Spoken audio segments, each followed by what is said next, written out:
the day with the dawn ringing in my ears. Oh, oh, I tune into my TV show. No better way, I gotta get myself into gear. Let's go. Oh, and I feel good today with my wake up in the morning espresso. I feel good today. It's my feel good breakfast show.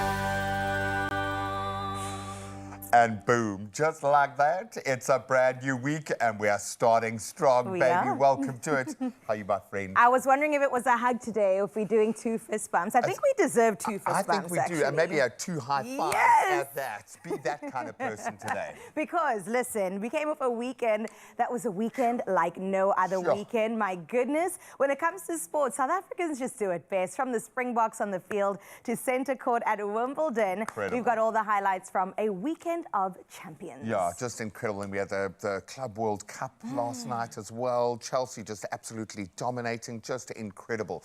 Deanic Sinner for me yesterday, that was a moment in time at Wimbledon. Absolutely incredible. Then, of course, we're going to unpack a very real question as well, and especially in the digital age. Can you be sued for what someone else says in a WhatsApp group? Ooh. Our legal experts were...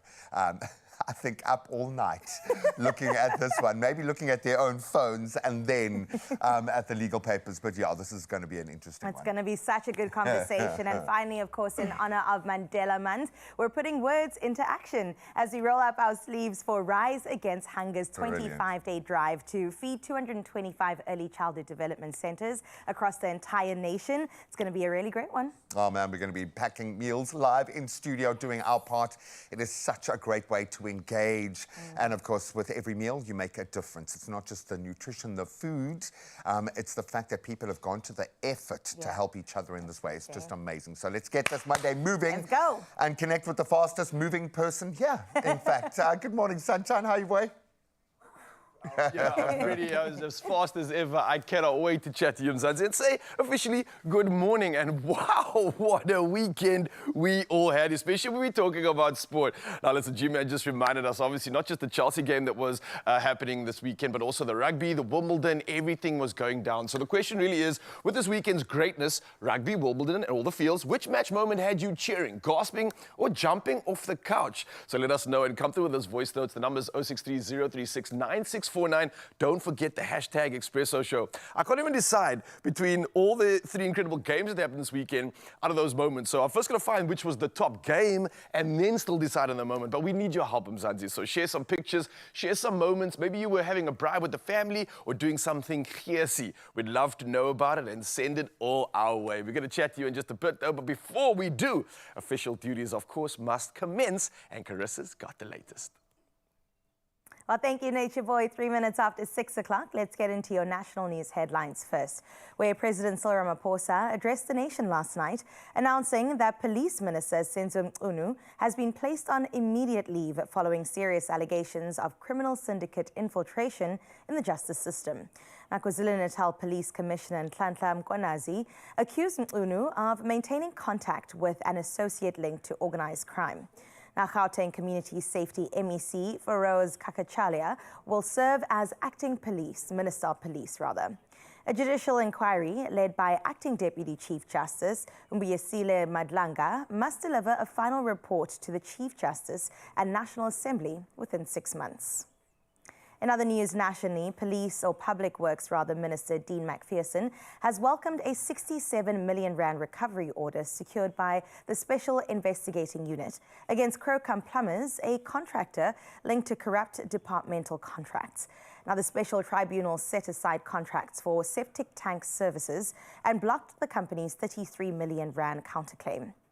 McPherson praised the move as a vital step in rooting out corruption and recovering stolen funds. Now, the SIU is also helping finalize the lifestyle audits of 400 high-risk officials to tighten accountability across the department. Let's take a look further afield at your international news making headlines, where Nigeria has sentenced 44 Boko Haram financiers to prison terms ranging from 10 to 30 years, with hard labor following trials at a military base in Kainji.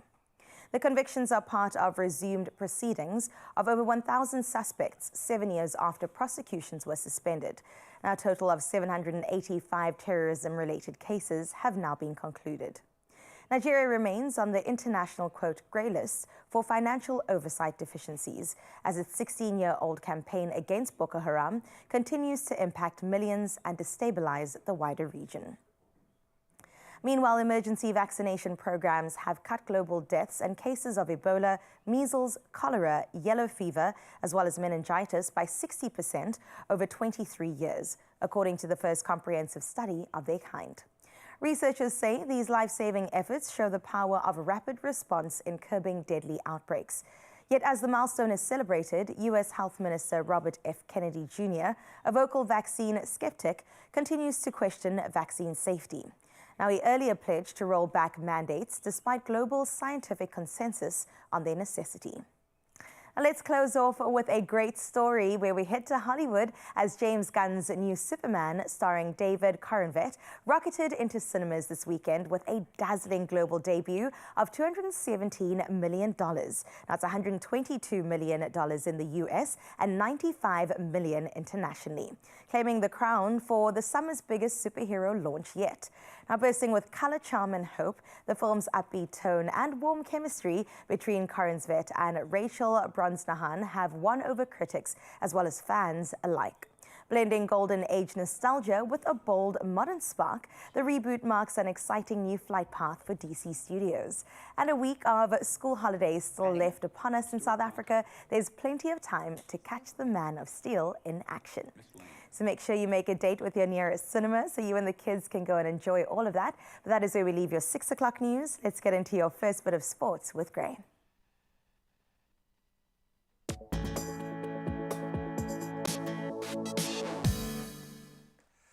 Now, if you're wondering who Supergirl's alter ego is, I think we figured it out. Iga Swiatek stormed to her 6th Grand Slam title with a ruthless 6-love demolition. This was in the final of Amanda Anisimova in the probably most one-sided Wimbledon final in over a century. Then on the men's draw, Jannik Sinner did it. He followed with a career-defining 4-set win over Carlos Alcaraz to claim his first Wimbledon crown and end the Spaniard's title defense. These two, I think, will do battle for many years to come. An incredible weekend of sport. And of course, when we switched to rugby, that was the cherry on top for us. The Brocs mixed innovation with intensity in a statement 45-0 win over Italy in Gqeberha to clinch the series and do it in style. Despite Jasper Visser's red card, at one point 2 players off the field, South Africa ran in 7 unanswered tries, with Mani Lebok pulling the strings, Willie Leroux also shining in his 100th test as Rassie Erasmus's bold tactics stole the show. Even started with a cheeky little scrum in the middle of the field. Gotta love it. Now we turn to MotoGP, and Marc Marquez celebrated his 200th MotoGP start with a dominant win in Germany, leading a dramatic race that saw only 10 riders finish in the end, the fewest since 2011, in fact. So his brother Alex took second despite a fractured hand. Well, Marquez has now tightened his grip on the title with a 4th consecutive victory, pulling 83 points clear now in the championship standings. And some champagne football on offer last night as Cole Palmer starred with 2 goals and an assist as Chelsea swept aside Paris Saint-Germain 3-0 to lift the inaugural expanded Club World Cup title at the MetLife Stadium in the US. So Palmer struck twice, almost with identical shots inside 30 minutes before setting up João Pedro for the 3rd goal. PSG had no answers and finished with 10 men after João Neves was sent off later on, certainly not able to live up to their European champion status. But that's where we leave our sport for now. Let's get our first take on the weather.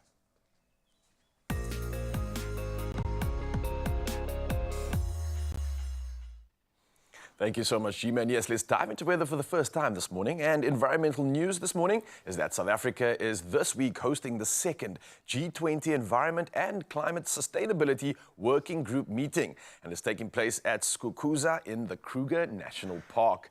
Now, over 250 delegates from the G20 nations and global bodies will discuss pressing issues like climate change, biodiversity, drought, air quality, and ocean health. Now, the meeting builds on progress from March's virtual session and strengthens collaborations under South Africa's G20 presidency. And it also highlights, which includes the launch of the Rhino Renaissance campaign and a symbolic tree planting ceremony representing each G20 member outside the Nombolo Mdluli Conference Center. Well, exciting stuff indeed, and hopefully it gets even more exciting as we turn to Transkei, where Willie has sent us an incredible sunrise all the way from the Eastern Cape. And look at that, the lines in the ocean are looking pretty good. Get the surfboards out, make a day for it, because jeepers creepers, that is a stunning view indeed. I can even see some birds just etching across in the horizon there, as you can see the sun coming up. But yo, Willie, thank you for this. Absolutely beautiful. What a way to start the week. And I guess this is a reminder to you, Mzansi. We want to see your pictures. We want to see your sunrise. And I don't know if you can make it this good, but we can try. The number's 0630369649. Come through, elevate our day, and show us what you're looking at when it comes to the start of your day. For now, though, let's see what temperatures you can expect for the day.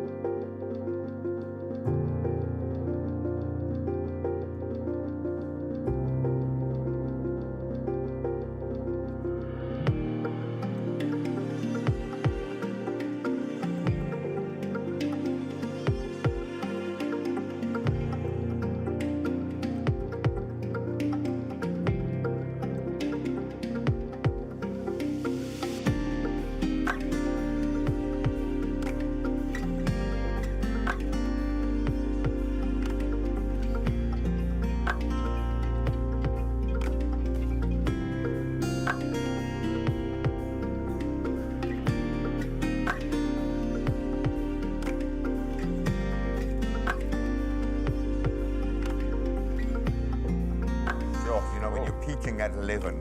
It's going to be a tough day. -5, that is not playing around. We feel your pain. Stay indoors, please. Something that will warm us up just a little bit. We get into some fitness, dance fitness in particular. The girl from Fem Move, Meg, our girl, is in studio, and I can't wait to just get warmed up a little bit. I feel like in winter, we often put exercise on the back burner, but this time around, we're not doing Dance that. is sneaky exercise because you don't even know you're exercising because you're having fun.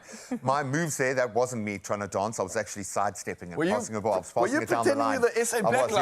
I was like, I got you. Rudy, I'm Edwell. I'll take it. I'll score the time, bro. And you will, because that's what he does. It's a scrum cap goals. It's like it gives you power. And I think if you saw what happened this weekend, you'll see how much power having a scrum cap, being on the end of the backline in South Africa, can just empower you to do the most, clearly. Can you wear a scrum cap normally? Just You can. I'm going to start wearing it on the show, Life bro. is dangerous, man.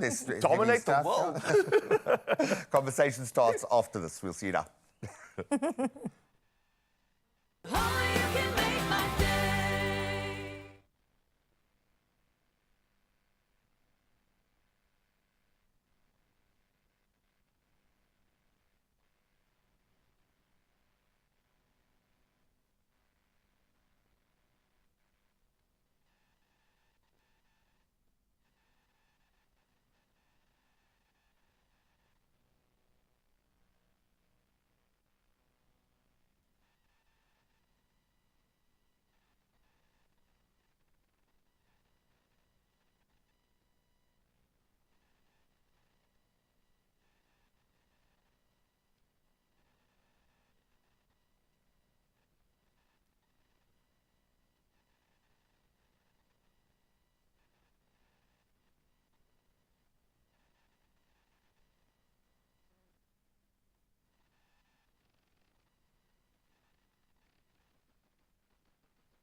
It's my feel-good breakfast show. Welcome back. Yes, we were two giddy schoolboys talking about rugby before we went on the little break because it's an amazing weekend of rugby after last week's, let's call it an underwhelming second half showing.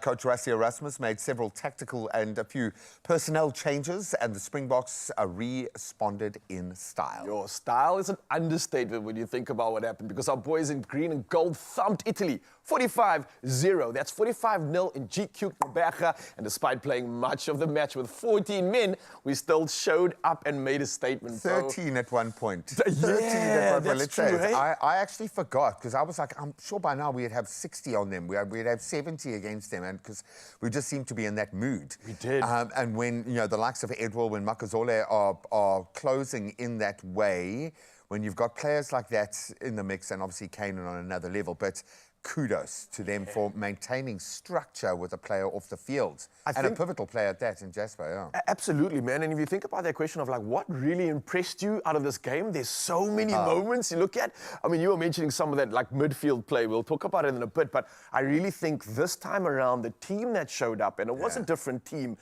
needed to prove something. And I think every player's playing for their life, for their position in this 15-man squad. And you can clearly see it on Saturday. It was amazing. Well, depth of squad, but then there's tiers below that. And we've been joking about the under-20 championship. But these folks would have watched this, seen a lot of the youngsters that are playing in the same pool as them now, just dominating. But the freedom with which these guys play. And Mandela was involved in so much of the open play. Of course, had to miss 2 freaking kicks just to pour Just salt to remind in that, us where his skills open are. that wound again. Yeah. And this is a guy who actually has quite a good kicking record outside of every time he has to be put on the spot like Brilliant that. kicker, but I mean, his play on the field is clearly what we are That's why he's loving. there, yeah. And the reason why he still gets chosen time and time again, and why he's proving to South Africa as to why he deserves to be in the team. This style of rugby that we played this weekend was incredible. Capitalizing on open play, taking a page out of New Zealand's book, taking a page out of Paul Roos's Well, book. we've got a wing at scrum half. Okay, we've got 3 wings in the back line in every other position. Kanan Moody, absolutely amazing. Yeah, I thought man. Williams was phenomenal as a scrum half. But when you've got speedsters like that, you've got to have the freedom to let them, kind of excel or express. Yeah, That's let the them do word. their thing, They've yeah. got to be able to do that, but you can't lose your structure in that. And defensively, we were great. Well, clearly, we were on the money. Do you not see what happened this weekend, G? And for me, it was such a perfect picture. Having the ability to have a backline that can play so freely is only dependent on those forwards doing their job. If they can be positive at the breakdown, if they can get their hands in, like Malcolm Marx was doing, constantly turning that ball over, it allowed the backline to then have that trump card of, hey, boys, they're giving us free reins to play here. Let's go. And wow, what a sight when they get to go. Yeah, and the pivots look good. And I like that Marnie kind of represents a province style of backline play, which works when you've got the speedsters like that. Kanan Moody, though, being played at centre, obviously one of the big mind games that Rassie was playing with. Absolutely brilliant. Yeah. He's got the physicality to carry it up, but his ability and his time on the ball. And that, for me, is always the mark of a brilliant player, where it just feels like they've got an extra second or so on the ball. Do you not feel like when you watch him, he's been playing for like years? You saw the videos during COVID, man. He's never stopped playing. I think since he was like 1. But that's the thing, been and he seems like pushing such tires. a seasoned South African backline player. The way he just fits in so perfectly. It's like he's been molded for this position for years to come, clearly. Yeah. And he fits in so well with the entire system, with the entire dynamic. It's like he's meant to be there. Oh, completely. And this is why you need the likes of Willie Leroux in that training squad. On the field, he was great. What did you but make of needed Willie, them. though, with regards to that 100th test cap? He was Willie. He always looked so stressed out, like the hopes and dreams of the nation are on his shoulders, which, I mean, yeah, it's partly true whenever you put the green and gold on, but he was great. There were no errors. He, maybe didn't express himself to the extent that some of the youngsters did. Yeah. But I don't think he went out there with anything to prove. I think he was like, okay, I need to fill in these blanks. And when you are a player down, I'm sorry, you've got to have extra eyes at the back. You've got to have a better look. With that being said, did you think it was a red card? No, this is the same thing I was going to ask you, because obviously the red card was based on the fact that it was line. intentional, it was malicious. But I see the line in rugby, and I see where they're trying to create this element of safety and trying to enforce it in a game like this is very tough. When emotions are high, you're starting a game and you're wanting to make a statement. And often the South African way is, listen, come in hard at the start. You know, Rassie was like, we got to bring it to them. We got to break them down until that second half, they've got no answers. And I think the man was playing to the strategy. It just maybe didn't come off across the way he wanted. Ultimately, I'm biased, and I kind of felt like after our little short free kick to open the match with, the ref was like, okay, well, I will show you who's in charge of the rules of rugby. Could be true. I just kind of felt like that, and I know it's not the case. I know referees are completely objective and they don't play it that way, but it just, it kind of felt like every now and then Rassie maybe pokes the beehive. I think so, man. But listen, obviously unfortunate with that, but we still did show up. For me, though, what really stood out, let's talk about this. What was happening in the game when were just random scrums appearing out of nowhere, lineouts coming out of nowhere? Like, what was going on? We've swapped everyone around. Everyone can play anywhere. Andre Esterhuizen can play at 7 if you want. And that's obviously a sign of the game now. It is going to be a lot more open. You're going to have utility players playing on another level. And this is why I fear America. Because when you enter into a new phase of skills development, and they've got the kind of resources, and they're going to steal all of our young rugby players with good money and college degrees, it's terrifying where rugby is going to go over the next 10 years when you look at the baseline that has been set. It's changing. It is changing, and maybe that's not a bad thing. No, not at all. If you look at the talent that we have in South Africa, you look at the under-20s, your rugby is looking good in this country, and maybe we've got some players to spare for the rest of the world, like G-Man said. So we might see our talent moving abroad, but for now... No more to Ireland, though. Yeah, no more to Ireland. For now, we're celebrating South Africa, and also ahead of the game against Georgia. It's looking good indeed. Saf and G-Man will definitely be talking more sport, because it's not just the ruggers, it was also the Wimbledon, and what a match. But we'll get to that in just a bit. Let's continue down the avenue of sports. Raul mentioned Wimbledon, of course. Gray and Raul spoke all about ruggers. And we've got to ask you this question, Expresso fan, that we put across our socials. Rugby Wimbledon and all the fields, which match moment had you cheering, gasping, as well as jumping off the couch, maybe even biting your nails until there were none left? It was definitely a sporting weekend of note. So thank you so much for getting in touch. And we had some lovely comments coming through. Mary jumped on it first saying, good morning, Expresso fam. Good morning, Mary. Happy Monday. I was cheering for the Springboks and I watched the game. That is so good to know. We got to back our boy keys at every single corner and every single avenue. I mean, that scoreline was just incredible. Let's see who else we have. Estelle Janssen van der Vuren saying, good morning, Expresso Morning Show. Guys and ladies, what a phenomenal rugby weekend. And I have to agree, Estelle, so incredibly good. Cabello also saying the rugby, for sure. Rassie is the man. That line-out tactic in midfield was my highlight. In fact, Cabello, next time, come join us on the couch and give us your breakdown of everything that happened when it came to the world of sports. But congratulations once again to our boys. That was such a stunning game, but Wimbledon is still something we've got to touch base on. And of course, we've got a recipe inspired by Wimbledon too that we have to get our teeth into. But now though, G-Man, what's still to come? Oh, you're on the money, my friend. We witnessed, I think, one for the books when it comes to Wimbledon. An incredible final, both on the women's and the men's draw. Iga Swiatek just dominant. 6-love in a final. Not for a century have we seen that kind of dominance. And then, of course, a sign of the times, Yannick Sinner up against Carlos Alcaraz. I think these two are going to do battle for the next 10 years. As a fan, we are here for that. Ryle, we've worked up quite an appetite, my friend. What's on the menu? Hey, man, after Wimbledon and all that action that you just mentioned, we are going to get into discussion with that, but we've also been inspired to bring in some lemon infusion, a slice of lemon inspired by the Wimbledon, and hopefully this will remind you of Alcaraz's slices on that green court. It was amazing to see, and this is going to taste even better. So, Mzansi, we got you covered, and we got everything you need to tuck into the good stuff while we talk about all the good stuff. Don't go anywhere. See you in a bit.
It's my feel-good breakfast show.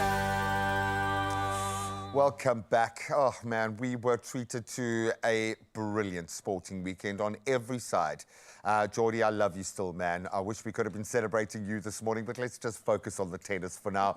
History was made on centre court as Iga Swiatek produced one of the most dominant Wimbledon finals in over a century. And then, of course, Yannick Sinner, he made good. He claimed sweet revenge on Carlos Alcaraz to become Italy's first ever men's champion in front of his own royal family at the All England Club. In fact, both royal families were represented. Joining us in studio is Nasli Abrams to unpack all the drama and the brilliance from this year's Wimbledon. Not just the final, but the whole tournament. It's been amazing.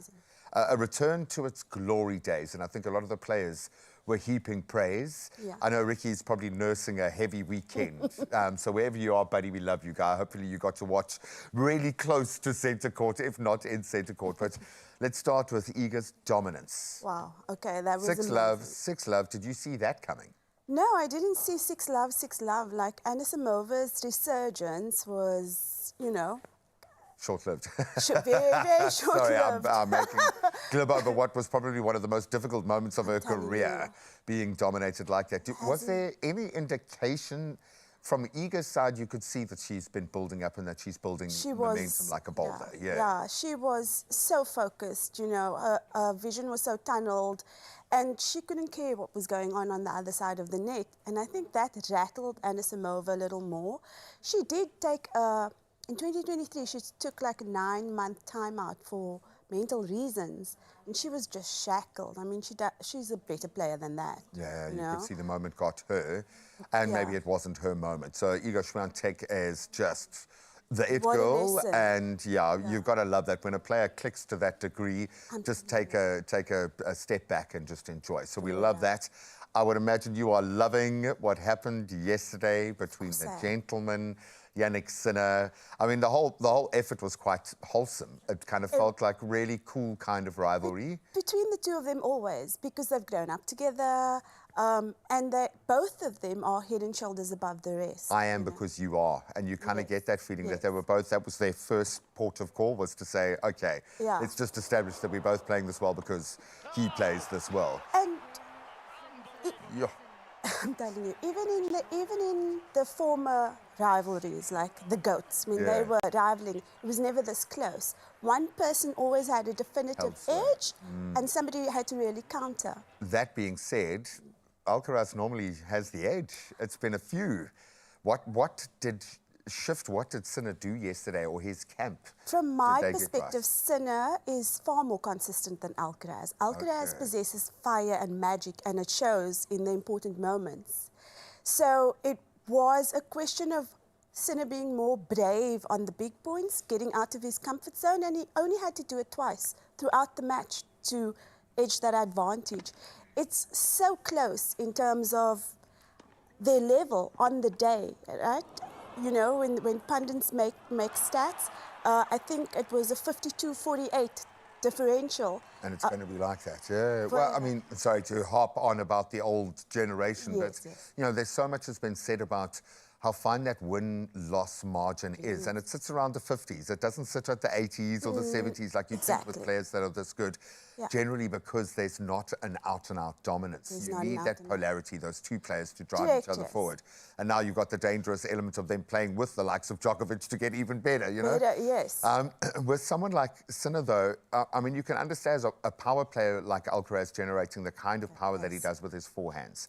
Both of them were generating serve speeds with their forehands. It's a different game now. And it's not like these are gigantic, muscular guys. The sport behind tennis is different now. Very different. They've elevated the game to another level. And as tennis fans, you've just got to sit back and be grateful. Because you wouldn't have imagined after like 4 demigods in the game for 20 years. But then there's also the flip side of that coin. They learned tennis on the foundation of those 4 goals. Exactly. So as they're growing and improving, and both of them have this mindset, you've got to improve every day. And they're best because looking at the rest of the field, number 50 in the world can beat number 4. That's correct. Everyone is getting that good. You know, I call it the Erling Haaland effect, where everyone is watching these guys, and as you say, that's their jumping off point. Yes. What does this mean for the future now? On the women's side, are we going to see an out-and-out dominance to follow this a year for Swiatek, or will things balance out a little bit now? I think not out-and-out dominance. I think it's very tight in the women's game as well, with Sabalenka in the mix and Coco Gauff in the mix. The top 6 there can take each other out on any given day. On their day, yeah. So it's very tight there too. At least in the men's game, you have 2 definitive competitors at the top. And if you look at their hit ratio, like there's a stat. Yannick Sinner attacking tennis, 9.4 on the forehand. Carlos, 9.2 on the forehand. The rest of the field average, 7.3. Sure. So that tells you that... In a league of their own. Exactly. Oh, man, and this Grand Slam was in a league of its own. I wish we could have been sitting on one of those grassy embankments outside, popping corks into centre court. Yes, he did. Yeah, exactly. Now, when you've got to dodge a champagne cork, okay, you know you're at centre court, and this is the players on the court. Nasli, we love you. Ricky, I hope you're enjoying this wherever you are, my brother. And we, of course, are absolutely loving this new golden era, platinum era of tennis that we're moving into. Yeah, we're going to keep it golden right now. Thank you so much, Nasli, for bringing us all the latest from that incredible game. And I think just like Alcaraz's slice of this weekend, there's something soothing about a slice of lemon loaf, and especially during the Wimbledon now. After that conversation, we've been inspired to do the following. Bring something light that pairs beautifully with a cup of tea while watching a game of tennis. How perfect is that sounding? And we're going to bring that to life right now. I got the one and only Carissa here to join me, and we like us some cake, do we? I love some lemon cake. Yeah. There's something about adding a bit of tartness to a sweet dessert that really has me. Lemon meringue, a cheesecake with lemon in it. Ooh, do you know what it is, perfect. though? It makes us think that it's healthier. It is because healthier. It adds those sentiments of fruits and all the good stuff and the vibrance that you get with it. I'm so behind this we're going to idea. play into that, and we're going to work with that, because I know you're Right. going to be moving later, so this is kind of... It's going to fuel me up for that. Beautiful Also, stuff. the calories don't count. I'm just establishing it once again. All right, Riley, where do we begin? So I think we've got wet and dry, so we can maybe start with the wet. I can handle the dry if you want. You've got a few ingredients there, so it must be oil, butter, neutral milk. oil. I'm not a big person when it comes to the experience. Yeah, the experience of buttermilk for me, I'm not well versed in it, but it's such a good addition when you're wanting something that calls for something like butter and milk. Buttermilk is the perfect opportunity to put it in instead. It gives that creaminess, it puts it all together, but it also adds that, like, the volume that you need to make this thing come together.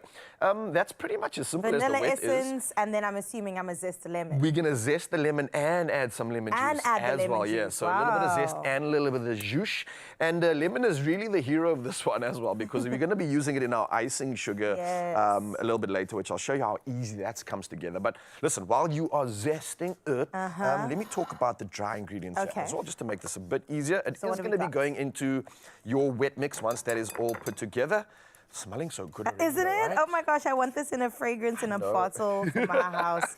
That is so yummy. See you zesting your my- forearms and your neck there. Add some over here. Okay. So we've got flour, bicarb, sugar, salt, all the basic dry ingredients. And obviously, again, Mzansi, if we roll over these too fast, you can always get it at expressoshow.com. So don't stress too much about paying attention to that. Pay more attention to how elegantly and how easily we put this recipe together. So the zesting is done. The Trying to be zhuzh elegant. You said is coming in. elegant. Yeah, I like how you specifically not including some of those. I think one went seeds. in. That's okay. Okay. Gonna be a bitter bite. That's fine. A surprise. What's it like in the curries? You get that the caramongs. caramongs. Yeah, it's like those little surprises of authenticity. That's what you can This prove. brings you back home, you know what I mean? Prove to your family and friends that you made this. You didn't buy it from the shop. That's why we added it there. Okay, so that's pretty perfect. When it's done, you could give it a little bit of a stir. Awesome. You got a whisk Can I there. use this one? Yeah, that's perfect. And then the dry can start being added in. So maybe while you're whisking, I'll dual wield and add some of this in. So flour's gone in, we've got the bicarb, salt, baking powder all going in there, and then, oh, sorry, that was some sugar. That was spilled over there, that's okay. Don't hold back on the sugar. Now you're gonna get your pre-workout on. Nice. I feel it already. You're warming up before the workout 100%. later? But this is a great consistency. It is. It almost looks like, to me, it's got that pancake sort of consistency. You know what I yeah. mean? So again, I mean, don't try and make a pancake with this. It might be like a flat cake at the end of the day. You can try though, but we didn't tell you to do it. This is how perfectly this mix comes together, and just like that, it's ready to go in the baking tray. I think it's good. Yeah. And look, I don't mind a little bit of those, like, you know, you see those little bits. Some people want it like smooth. That lumpiness kind of works out in the bacon. It just adds some texture. So for me, bring it on. I don't Between mind. the lumpiness and the seeds, they're definitely going to know this is homemade, Ryle. You're right on the money there. Listen, we're all about that authentic, and this is why we're inspiring you. So yeah, you can pop that straight in there. And then you're looking at about 180 degrees. Yep. Keep an eye on it because obviously everybody's oven is different. And you want to look at about 20, maybe 30 minutes depending. I could be wrong there, so again, check the recipe just to make sure. But obviously, don't let it burn. Yeah. Don't let this And make thing- sure the inside is also cooked through. Yeah, this lemon infusion, this experience is not Usher. Do not let it burn. Yeah. Yeah, so this is pretty perfect. I think this will rise slightly, as you can see. There was a from little bit of baking. what we've done, and then we start having fun. So I didn't know that you could do this. I thought you had to didn't know add a lot more, but either. literally we've just got some icing sugar here, and I'm gonna zest some lemon into this, and quite a bit of that lemon juice.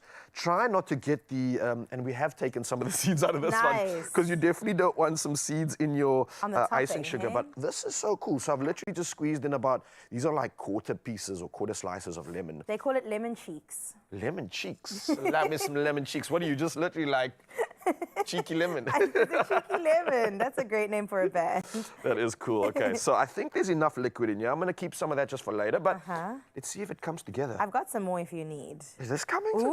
Ooh. Check this out. Check the transition from the dry, and watch how it just infuses here. I don't know if you can see that That on the really camera. is exciting to But me. this is actually so cool.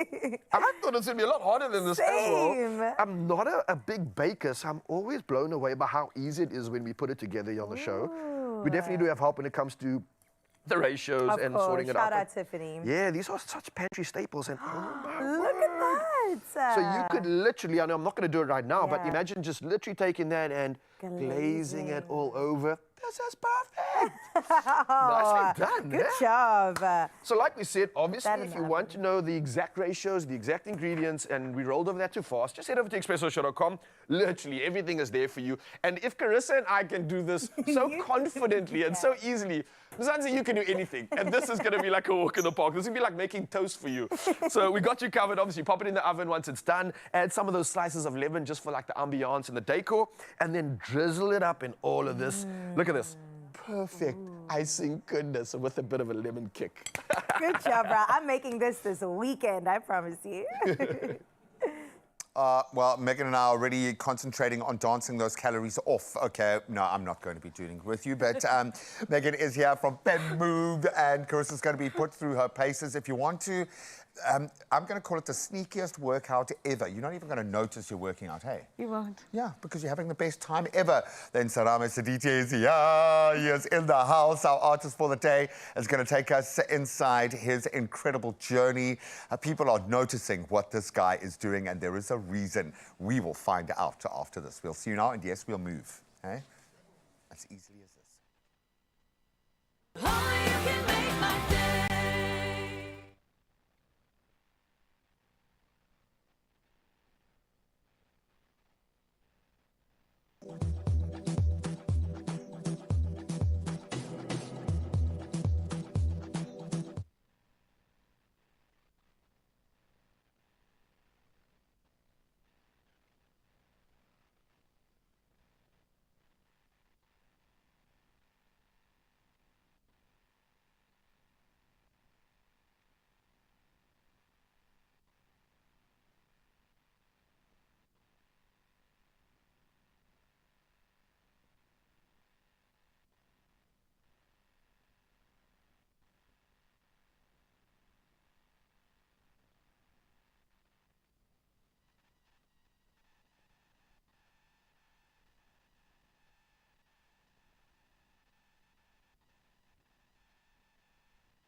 It's my feel-good breakfast show.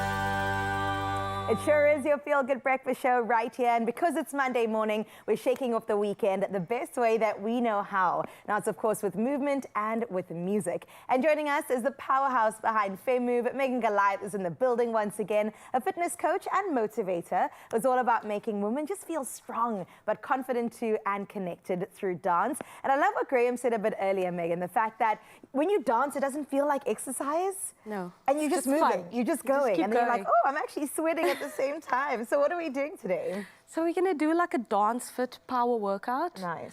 It's just about, you know, exuding that power from within, but also rocking that confidence. And like you said, we're going to kickstart a new week. Yes, we have Okay. to, on the best foot. The right Yes. foot, not two left feet, but the right feet. Okay, Meg, let's get started. Where do we begin? Should we cue the music?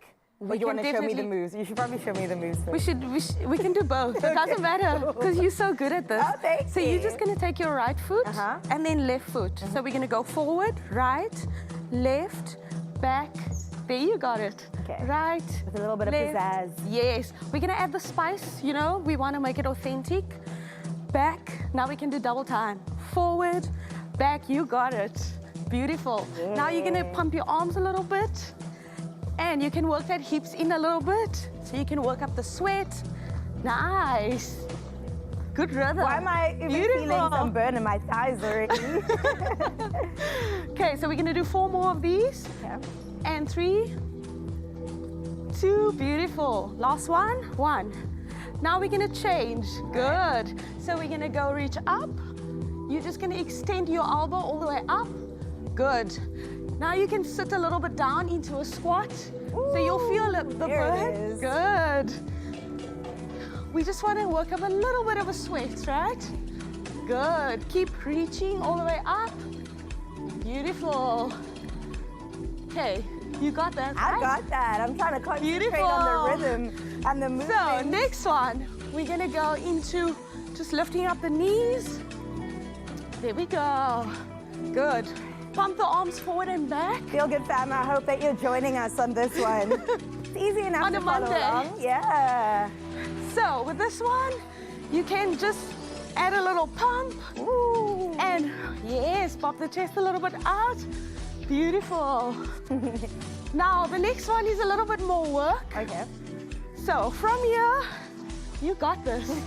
From here, we're gonna go into a squat. Drop, side, to the right, to the left, and squeeze up. Good. Drop, step, step, and up. Ooh, I always Working dance out a so little hard. bit too much there. Have you got a puppet? Are you good? Yes. Okay, perfect. So let me just fix myself. There we go. So you go drop, step. This one is a little bit slower, so you feel it, right? Right. Drop, step. Good. Now last time, we're gonna hold it. Drop, step, step. Now hold. 2, 3, 4. And as you're holding, you just work your posture. So drop your shoulders. Yes. You feel like you're sitting in the seat. Ooh, it's burning. Yes. Okay. And squeeze it out. You're gonna shake it out. And that's the workout. Well done. So you just did do that many amazing. times over. Over Okay, and over. let's go, Meg. Don't even talk it through. Let's just move to the music. Move a little bit forward so I can Okay. see you. Let's do it. Okay, on your count, we'll get into it. Come on, Okay. Expresso fam, we got this. Get the legs burning, get the shakes going, and channel your Beyonce. All right, Meg, let's go. There we go. 5, 6, 7, and walk. 2, 3, good. 4, 5. Pump your arms. 6. Yes. Beautiful. 7. Now we're gonna change. Reach up. Reach. 2. Good. 3, 4, 5, 6, 7. And we're gonna change. 2. Music's making me want to go. 4, Yabba, yabba, yabba, yabba. 7. And we go. Squat. Step. Step. Can you feel the burn? Drop. Step. Step. Up. Drop. Step. Step. Woo. Last one. Drop. Nice. Step. Step. Up and hold. Hold. Hold. We gotta move while we hold, okay? And beautiful. Oh my goodness, the thighs on fire. I'm dancing. You've danced your mic off your body. That was fantastic. Thank you if so people want to much. join you, where can they join the movement of FemMove? So they can find us on Instagram at FemMove, and we do a lot of different classes. We do a lot of youth programs for our Beautiful. kids. So yeah, That's amazing. We're active. We are active, baby, activated in the best way on a Monday morning. The only thing is that Raul didn't join us today, and I'm hoping that he has the moves like Jagger this morning. Raul, come on, you got to join us in a little bit of something. One.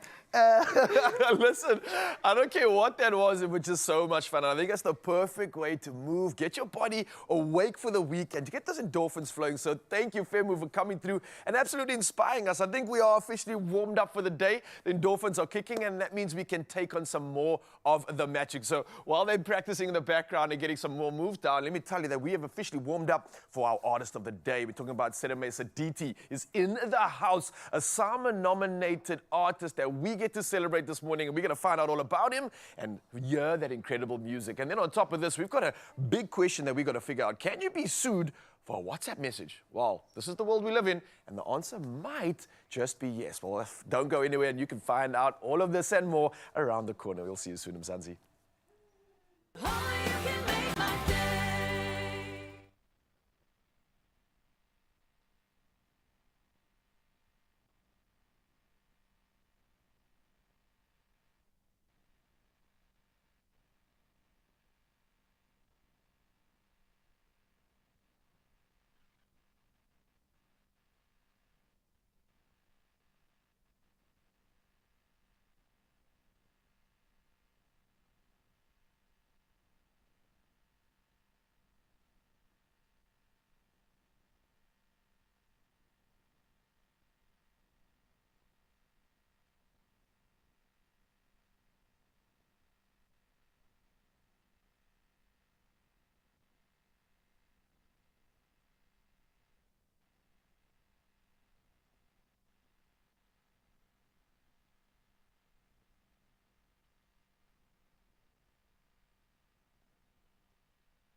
It's my feel-good breakfast show.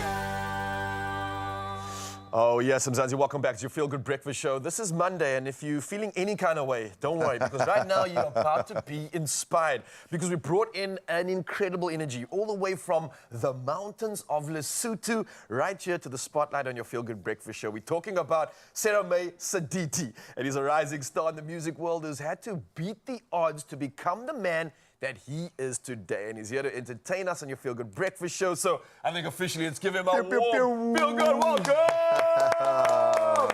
Yes, man. Oh, man, we've been listening to your sound checks before we've actually got to engage with you this morning, which is it's actually a beautiful way to be introduced to you this morning. You've obviously been on the show before, so welcome back. A lot has happened in this time, my friend. So I always feel I've got to ask, how are you, first of all, in this crazy world? Whew.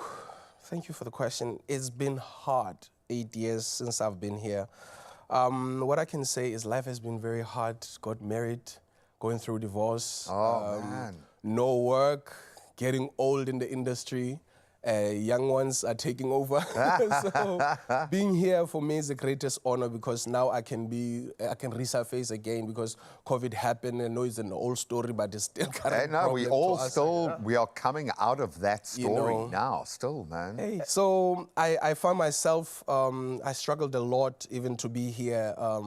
I've been through a lot as an artist, and you know, when I've been singing for many years. I started, I think, 1993, so that was probably 33 years singing. And to still hear the word rising star, it helps me that, because in our industry, we die because of our pride.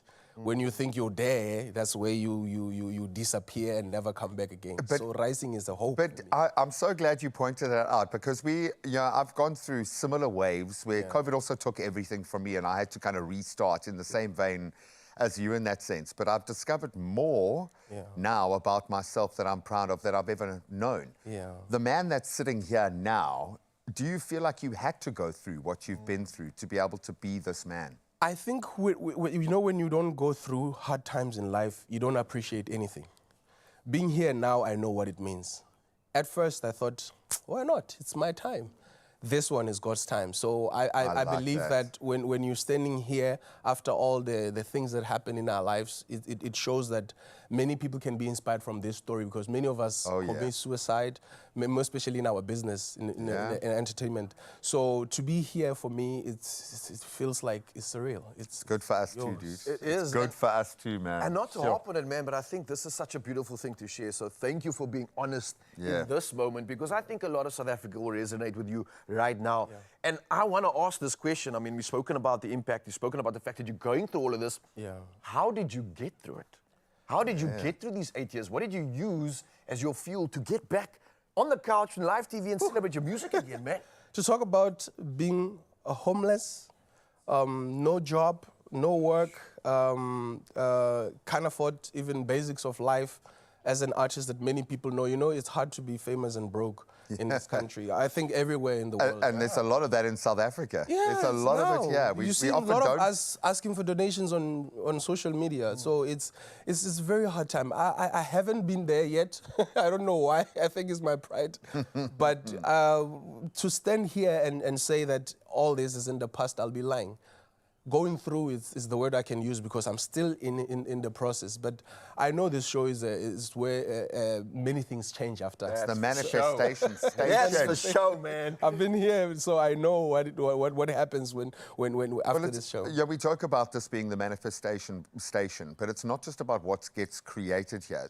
People end up here as a result of, as a manifestation of where you are in the industry. It's as simple as that. So everything that you're saying, you're on the money, my friend. Thank you. When you get to perform like this, because your voice stands alone, and I'm so glad that, you know, when the nominations come in again for the SAMAs and things like that, it's got to feel amazing. But when you're performing, when you get to shut everything else out and just be in that space, does it feel the same? Does it feel different? How does the performance and that creative element of what you do play into this story, man? For me, performance or performing, it gives me a platform where I can say, now is my time to actually share with you what God has given me. So to perform is the only thing I know. So I feel at home when I'm behind the mic and the ears are open, because to get attention of many people, it's hard. Yeah. So I feel very much alive when I'm on stage. And I think that's what you give to us. You give us that bit of life. You give us a bit of that magic, man. You know? I want to talk to this space that we call the manifestation station that we touched on earlier. Where do you go from here? How do you direct your energy in terms of what you'd want to manifest? And I want to know the biggest parts of this, because, listen, Mzansi is going to resonate with this, and this is going to happen. It's gonna materialize. So paint the picture. In our industry, it's always great when opportunity meet readiness. I've been ready for many years, so as I'm seated here, I'm ready for work so that I can provide for my son, and so that I can provide for me and the future that is ahead of me. So I think being here, like I said, it's the only answer I needed for all these years. I mean, since because I was nominated for SAMA in 2018. And then after that, there was COVID, 2019, 2020. So not much has happened, but I had to deal with me to appreciate any opportunity that I, as a person, come across. Because when you're prideful in our business, it's like our suicide. So I realized this, and we can talk about COVID now freely. Thank you for opening that door. But I realized through that process that we often buy into the kind of validation that we get in this industry, which is great. It's great to get praise and nominations and awards and things like that. But because we are empathetic, you are there to perform emotion that you feel around you. So when the rest of the world is going through that low, we go through those lows as well. When the rest of the world takes that knock, our industry takes that knock more than others because it's empathetic. So don't ever stop thinking for a second that there aren't others that are feeding off what you are going through, and they need to see someone get back up again. It is absolutely vital, man. Thank you. That being said, what do you then, with this voice that you have, how do you choose what to sing when you come into these spaces? What are you going to be singing for us today? I'm going to be singing F song by Michael Jackson. I'm going to be singing Hallelujah, my own version. I'm going to be singing Memories. It's a song I've taken from a guy called Benson Boone, I think. Yes. Bones. So I did my own rendition. So I have this thing, what I call covers reimagined, meaning that I feel like it could have gone like this if I did it. Yes, so for sure. That's the kind of way that I'm actually taking the music. But also, I want to work on a new material going forward, because what you're going to hear, it's something that many people might have seen me, but I haven't recorded yet. So I want to work. That's why I'm here. Let's make new music, baby. Everybody's ready to work. Man, listen, I'm looking at your past accolades as well, and I'm thinking about some of the performances you've had in the past, because right now you are representing South Africa, the people that need to rise up, that need to come back from the ashes and start celebrating again. You had these moments before, and I'm feeling like they're going to echo again, but to touch on those memories about some of those performances, almost as a 360 moment, because now we're back. We're talking about Selena Johnson and All for One. You've been nominated with some of these big shots, Summers 24. What does that feel like, coming back here again, echoing all of this? Sometimes it doesn't feel like it's me. You know, when you go through something as a person, you don't even want to hear your work.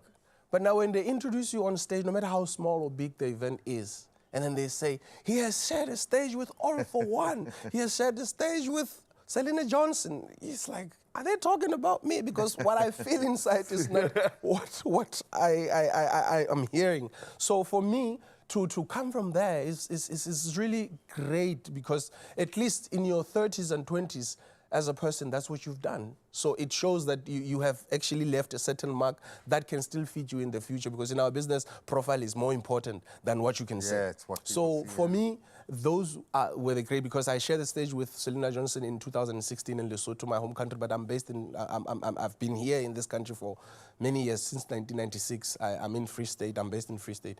But what I can say is those are the greatest moments. Those two shows, I shared the stages with All for One in Bloemfontein and Selena Johnson in Lesotho, and many others that I can, Deborah Cox in Bloemfontein as well. So I shared the stage, and we got to meet and talk.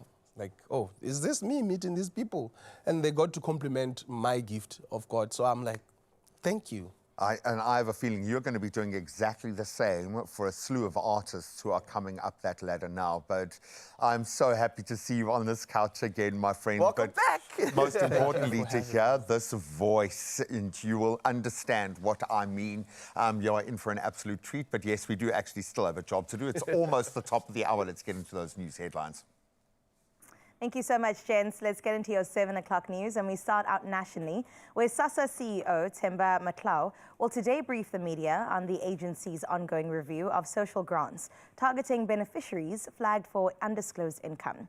Now, about 210,000 recipients were identified through credit bureau checks as earning more than they initially declared.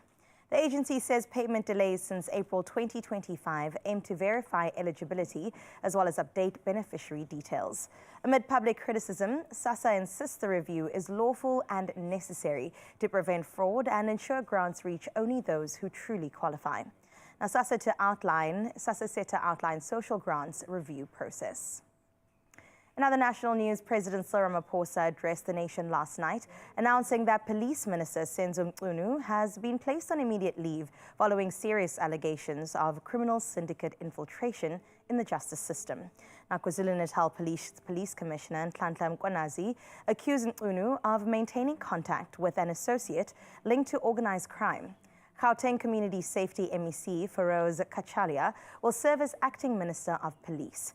Now, a judicial inquiry led by Acting Deputy Chief Justice Mbuyiseli Madlanga must deliver a final report to the Chief Justice and National Assembly within 6 months. Taking a look at your international news-making headlines, where 10 people, including 6 children, were yesterday killed in an Israeli airstrike while queuing for water in Gaza's Al-Nusayrat refugee camp, with 16 others injured. The Israeli military attributed the blast to a technical error during a strike targeting an Islamic Jihad militant. As airstrikes intensified across Gaza, The Red Cross reported a surge in mass casualty cases, saying its Rafa Field Hospital has seen more weapon-related injuries in 6 weeks than in the previous year, highlighting the dire humanitarian toll on civilians. Meanwhile, Nigeria has sentenced 44 Boko Haram financiers to prison terms ranging from 10 to 30 years with hard labor following trials at a military base in Kainji. The convictions are part of resumed proceedings against 1,000 suspects 7 years after prosecutions were suspended. Now, a total of 785 terrorism-related cases have now been concluded. Nigeria remains on the international, quote, grey list for financial oversight deficiencies, as its 16-year campaign against Boko Haram continues to impact millions and destabilize the wider region. Now let's close up with a feel-good story for your 7 o'clock news, where 2 European brown bears, Mish and Lucy, made a cheeky escape from their Wildwood Devon enclosure near Exeter in the UK, triggering a full, quote, code red evacuation with trained staff and police on site. The pair headed straight to the food store, polished off a week's worth of honey, and promptly snoozed in a sugar coma. Now, visitors were escorted to safety for about an hour as CCTV and keepers monitored the fluffy fugitives. Both bears returned calmly, one lured by a bell and snacks, and no one was harmed.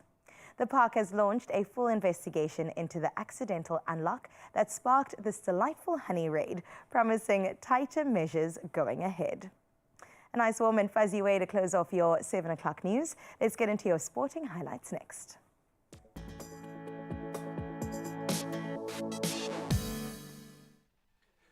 Thank you so much, Carissa. And yes, definitely warm and fuzzy moments when it came to all the winners of the Wimbledon. And we're going to start exactly with that. And Iga Swiatek stormed to her 6th Grand Slam title with a ruthless 6-0, 6-0 demolition of Amanda Anisimova in the most one-sided Wimbledon final in over a century.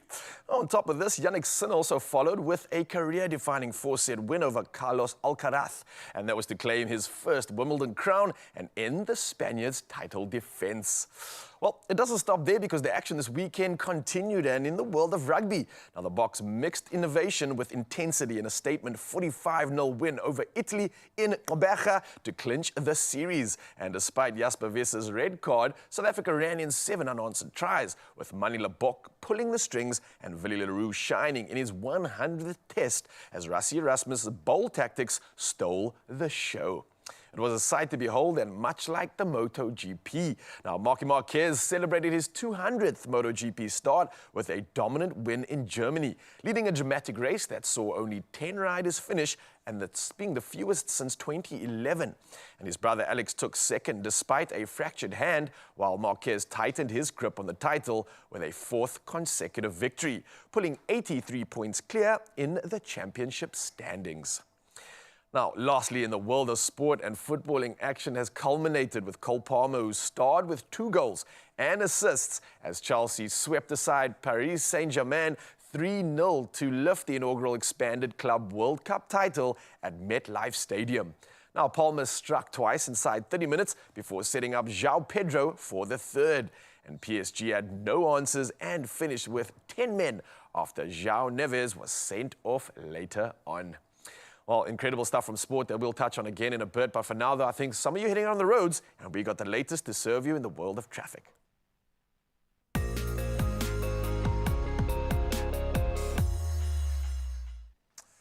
Thank you so much, Raul. Let's start up north in Benoni, in fact, in Gauteng, where an accident has now occurred on the R21 northbound near Benoni. The 2 right lanes are currently closed. As a result, heavy delays are expected in the area. Motorists, please, we are urged to approach the area with caution while driving. Then moving down to Blue Downs in Cape Town, there's been an accident along the R300 north at Hindle Road. The left lane is closed with significant delays expected for the affected area. Whether you're heading wherever you're going this morning, please remember to stay alert and arrive alive. Let's get into your weather.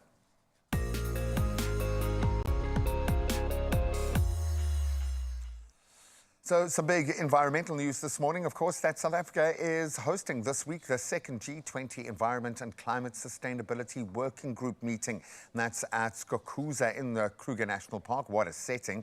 Over 250 delegates from G20 nations and other global bodies will discuss pressing issues like climate change, biodiversity, drought, air quality and ocean health. I'm so glad they're doing it in that setting.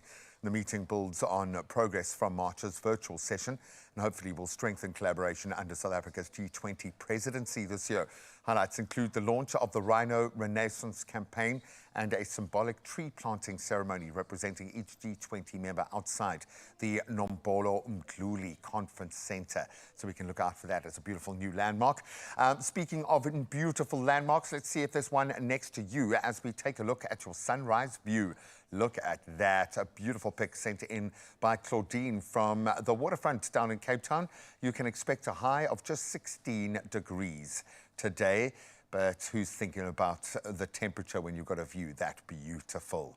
There's a reason why people want to pay to get that kind of view. It's absolutely worth it. And you can share your views with us and your socio-economic standing. 0630369649. Show us how you wake up in your neck of the woods. And if you're wondering how that's going to feel in your part of town, let's get a look at those temperatures across the land.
Well, let me tell you right now, Mzansi, after a view like that, you could actually get it yourself because you could win big this Monday by playing Daily Lotto for an estimated 500,000 Rand jackpot. All you have to do is play to find out. And you're wondering how, Carissa? Well, let me tell you, you can buy your tickets now in store on the website nationallottery.co.za. There is the mobile app, cell phone banking, or simply just dial *120 *7529 hash for USSD and to unlock all those Randellas. Now, all these details, of course, are on our social media pages. Go and check them out.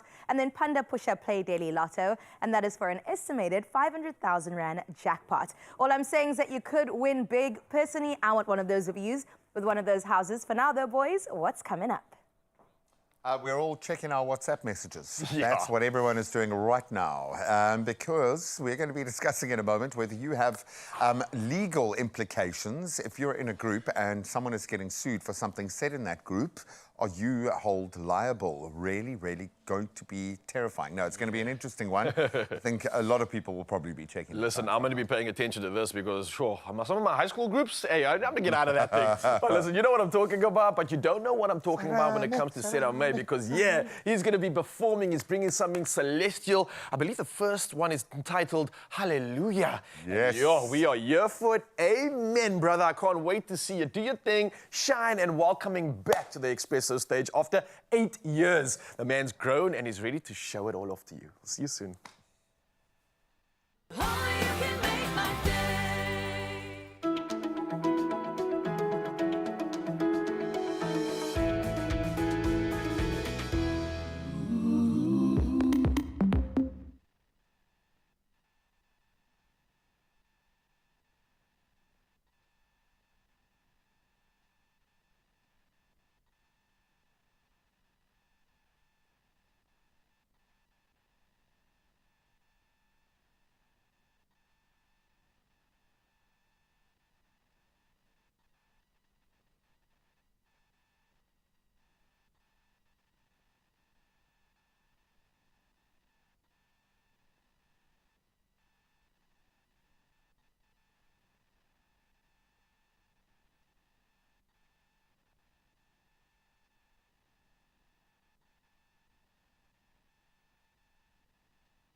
It's my feel-good breakfast show. Welcome back to your Feel Good Breakfast Show. This is a conversation that you definitely want to listen to closely right now, because whether it's a school group, a work group, or that chaotic cousins chat that we all have and are part of, WhatsApp is definitely where South Africans talk. But what happens when things go just a little bit too far? Okay, don't check your phone just yet. Keep listening. In 2025, courts are beginning to hold group admins accountable for hate speech, for defamation and offensive content shared under their watch. So if you've created the group, you are responsible for what gets said in it. But does the line end there? Goodness. Well, joining us to talk about all of this and unpack the shifting legal terrain, we've got Nicoline Skuman-Low, Managing Director at Skuman Law Inc., as well as Good FM presenter, my girl, my friend, Ms. Fozia Bull, who's here to share her take on digital responsibility in everyday life. Ladies, welcome. How are you? Oh, I'm tired. Yeah, I was going to say, and now a new fear has been loaded as well. So, because often we aren't in control of what gets said on these groups. Is this a new thing? Surely we've been worried about this for a while. From your perspective, you must have clocked this as being a grey area. Right. What has shifted now? Are we seeing actual prosecutions happening, or is there just buzz around this as a notion? I think it's been an interesting journey, first and foremost, and perhaps we should have asked some better questions when this all started, when the rise of technology started to happen. But we've definitely seen a shift away from only looking at the creator. We're looking at the entire ecosystem now. We're looking at those who are now placed in moderatory roles, or people that are called upon to help govern how we interact in these scenarios. So it's definitely an interesting field to keep a close eye on. Yeah, and keep constantly abreast of everything happening, because things they develop so quickly. But I'm very curious about the side of admin negligence. If I create a group, how liable am I to what goes down in there? Because, I mean, I'm just admin. That's all it is. So when does the law kick in there? So I think when we saw the changes to WhatsApp's functionality a good couple of months ago, almost 2 years ago now, we saw the imposition of an implied governance role on the part of an admin, meaning that if something is placed that is unlawful, unsolicited, untrue, damaging in any way, then we have crossed that line and we could be in very hot water. So it's about that acknowledgement of knowing, and once we know, we have to act. And your name is written there under admin. It's there. And everyone's now on their phones again. Just don't yet. Just keep listening, keep listening. But Fozia, this is the problem. We don't think about it as being public, right? Or how do you feel when you're posting onto a group?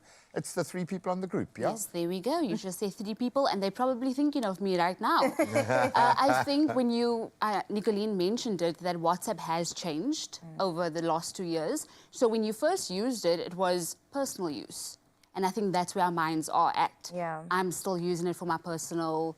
Oh, for sure. When I see someone does a status update, I'm like, what's happening? Status? Exactly that. I don't get it. And now we have to shift our minds and say, okay, wait, my boss can contact me on a weekend and say, Fozia, So it's definitely that, the shift, but acknowledging that that has happened. Sure. I got to ask you, though, in those groups, because I'm pretty sure we're all in at least 15 groups on our WhatsApp right now.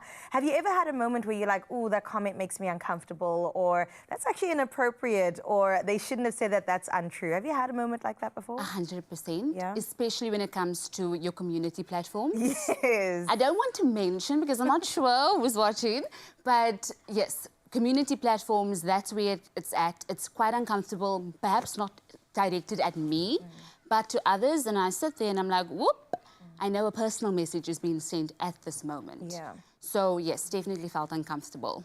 Sure. So let's draw those lines, because I'm on a couple of very active community groups that are very good at policing themselves, and people are quite good at letting each other know when a line has been crossed, or, so from that perspective, it's good. When it comes to the more personal groups, often stuff is sent to shock, to create, because you kind of feel like if it's being shared only amongst us, so when do we move across that line into legal, shaky ground? Is it only when someone takes something like that and then puts it out in the world? Or where do we kind of see that boundary? I think we should see this as a larger ecosystem that consists of many components. So on the group itself, even if it's a friendly group or a close-knit group of people that are familiar offline with one another, I think we must still remember that someone could be offended or someone could be prejudiced or by simply posting something or allowing something to stay that really shouldn't be there. The problem is that it, proverbially speaking, mushrooms out the minute it travels outside that group. And from a community group perspective, remember, as an admin, we set the tone. We decide on what is acceptable and what is not. To a large degree, we implant those values into that ecosystem or component of ecosystem. And therefore, we cannot just say, I was merely in a supervisory role. Yeah, I didn't myself put it there. I was just, you know. There is that responsibility. Absolutely. to take on. I do know that when joining certain groups, community groups in particular, they've got those guidelines. It's often on Facebook groups, but I've seen it on WhatsApp as well, where from the get-go, they're establishing, what are you here for? This is what we're about. These are the rules of this house, and you've got to abide by them, which I think is a good point to get off from. But Fawzia, I got to ask you though, do you have your own personal rules when going ahead and posting things? Do you think twice, or does it depend on where you're writing the message? Definitely does depend. That's my first thought. What is the purpose of this group? If it's my friend group, you get all of me. You get the best of me. A joke every single day. Yeah. However, if it's professional, that's what I have to think of. Speak when spoken to. I know it sounds like I'm bland. My name changes from Fawzia to Sahara Desert at this point. But it is definitely taking that into consideration, knowing that respect doesn't only go two ways. In fact, I think there's a third way that it can go. Respecting that person, they respect you, and you respect yourself. That's when the dynamic changes completely. And another thing that I take into consideration would be, I don't have to respond immediately. Yeah. In fact, before reacting, take your time. They don't need that reply. ASAP Rocky, no, not at all. So, yeah. I like that. It's good rules to follow. Yeah, I want to think about repercussions here. What kind of hot water can we land in if now something defamatory comes out, or kind of what kind of legal action are we seeing? It really depends on the nature of the content and the context in which it happened, right? In terms of, is this a family group, is it a personal group, a friend group, or is it more professional, etc. So I think we need to look at each situation with its or by its own merits. Okay. And then remember that the worse it gets, the worse it can really get. So the point being that we could have criminal prosecution if it's criminal in nature. If we're talking defamation, there could be a civil suit. And remember, if we as the admins knew and we did nothing, we could be liable in addition to the person who actually created the content or posted on the group. So we're in the same boat when it comes to that. So I think it's really important for us to know. Go and check your groups Now is right the now. time. Now you can get online, you can get on your phone and start checking your groups, and we'll temper this kind of anxiety with some beautiful emotion. Oh, yes, let's get it going right now, because our man of the hour is here. We had that incredible conversation. We found out about how he rise from adversity and how he's back after 8 years to show you why he's getting all the game excited to hear his voice. We talk about Sirame Saditi taking the stage right now to perform a song called Hallelujah. Stage is yours, brother. Hi, South Africa. Sirame Saditi here. I'm about to sing Hallelujah, my own rendition. I hope you enjoy it.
Come on. Wow. Beautiful. Sarah May coming through and reminding us that we're going to say hallelujah for you rising through adversity, coming back on your Feel Good Breakfast show after 8 years and showing us what you are still made of and some. Man, I can't wait to see more of these performances. And that's what's promised to us, Mzansi, and it's going to get even better. Oh my goodness. I want to see Sarah May trending on TikTok, in fact. Please make this happen, Expresso fam. I can't wait to get into that. In fact, throw him a song. Yeah. Give him a song to give his treatment to, please. And you can push the boat out because his vocals can handle pretty much anything. I love that. Speaking about trending on TikTok, we'll touch base on all things to do with social media in just a bit. But social life gets really tricky sometimes when it comes to online. Well, I didn't even realize that WhatsApp was a social media platform. I thought it was a messaging system. Okay? Right. But now you are liable if you're a group admin for what gets said and posted in your group. And we'll get into those legal ramifications with our panel after this. Sure.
It's my feel-good breakfast show.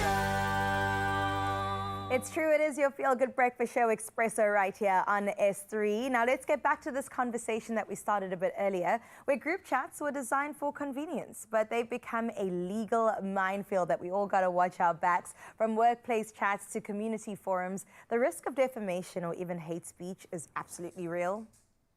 Is it not? It is, and terrifying so.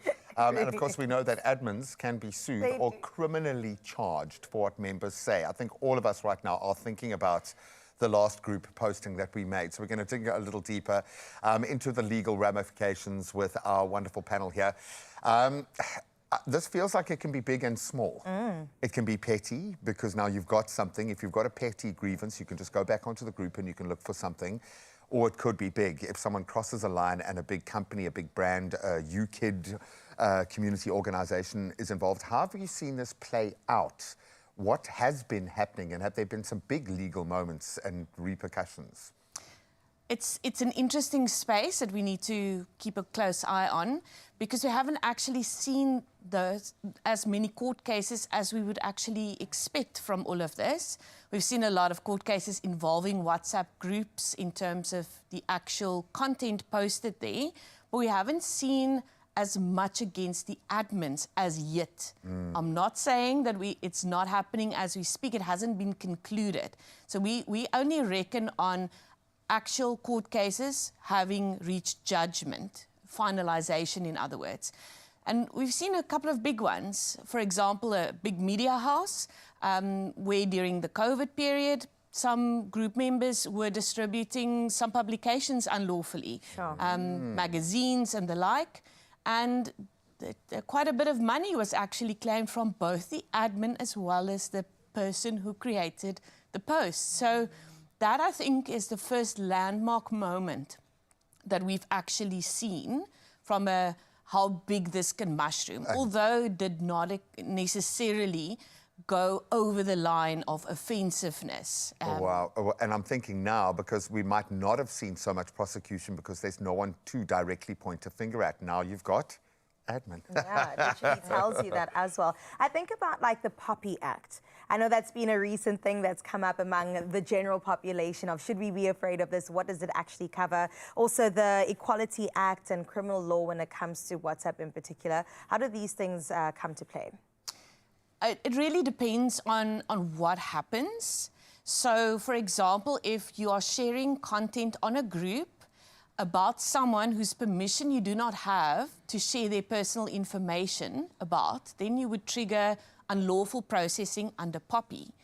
If it was intercepted, in other words, the messaging, let's call it chain of custody of the data, if that gets unlawfully intercepted, we may even look at the first generation legislation, the Electronic Communications and Transactions Act from the early 2000s, who everyone has seemingly forgotten about. And then, of course, if we look at the more serious things, hate speech, incitement of violence, and all those things that can really mushroom outside of the intended sharing in the first place. Right. That is where things get really real and may even trigger the Cybercrimes Act, which has a criminal component to it. Yeah, and I'm just thinking of the proliferation of fake news, of bad, there's so much negative media out there at the moment that is getting shared just so freely. Do you think people even think about that there is an element of public kind of nature when feeding into a group? Is this something, do you think, that we need to start educating about within the media space? Because it's going to open doors now. I think we haven't even scratched the surface of the repercussions that can happen in this space.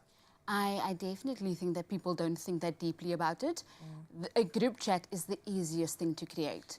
I can literally pull out my phone right now and be like, oh, boop, boop, you are in that group chat. Yeah, we did it last night because we're having a dinner on Tuesday night. Great, yeah. Yeah. So, and another thing to take into account would be the fact that WhatsApp uses the limit or the age restriction 13. Sure. So 13-year-olds don't take that into consideration when you create a school group or a friend chat.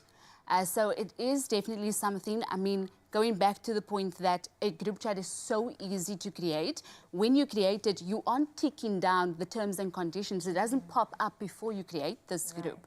So having these conversations, this panel discussion is quite important because now it opens the idea that, okay, this is something we need to look into. And it goes just beyond tone. I'm thinking, okay, so you've got groups connected to very structured things like schools, but now the dads at the school want to have a rugby dinner, night out, drinks thing, so they've got a different group. But it's still connected to the school, but now it's a social group, and the lines are getting blurred. Yeah, the lines are very blurry. So having said that, if you were to talk to somebody right now and just give them a message to say, use WhatsApp, but maybe cautiously, Fozia, what would you say? Once again, think about the purpose behind this group chat. Yeah. What is my context? Personal, different you. Professional, be professional about it. Respect is key. Always respect others, respect yourself as well. Think about your digital footprint. Everyone has it. Right.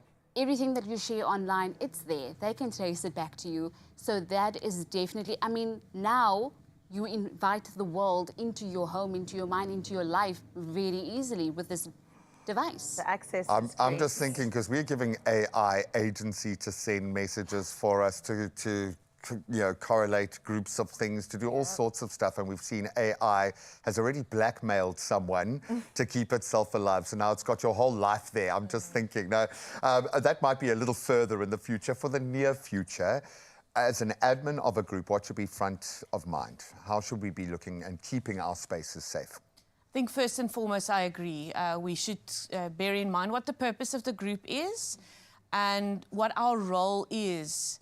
Now, remember with the changes, we have an imposed governance role. So if you don't want that role, then don't be an admin. Don't put your hand up. Period. We need to put together some rules of engagement or terms of engagement. What is acceptable, what is not acceptable, and what can you do about it if something offends you? So maybe even looking at a bit of a mechanism to say to the members of the group, if you feel uncomfortable with anything that has been posted, then this is how you go about it. Please so that it doesn't Yeah. mushroom out. So I think that's first and foremost. Have some rules of how we will behave here and what we'll do if someone offends us. And I think be consistent. Consistency is key. We have to take that decision and apply our own rules consistently. If we don't, that's really when trouble starts.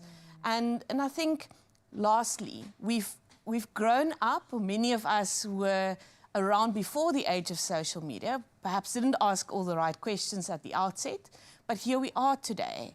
And I think if you are in doubt as to whether or not something's appropriate, rather take the road that is Err a on the bit side more, of safety, yeah. Yes, a bit more cautious, and rather don't post it or remove it.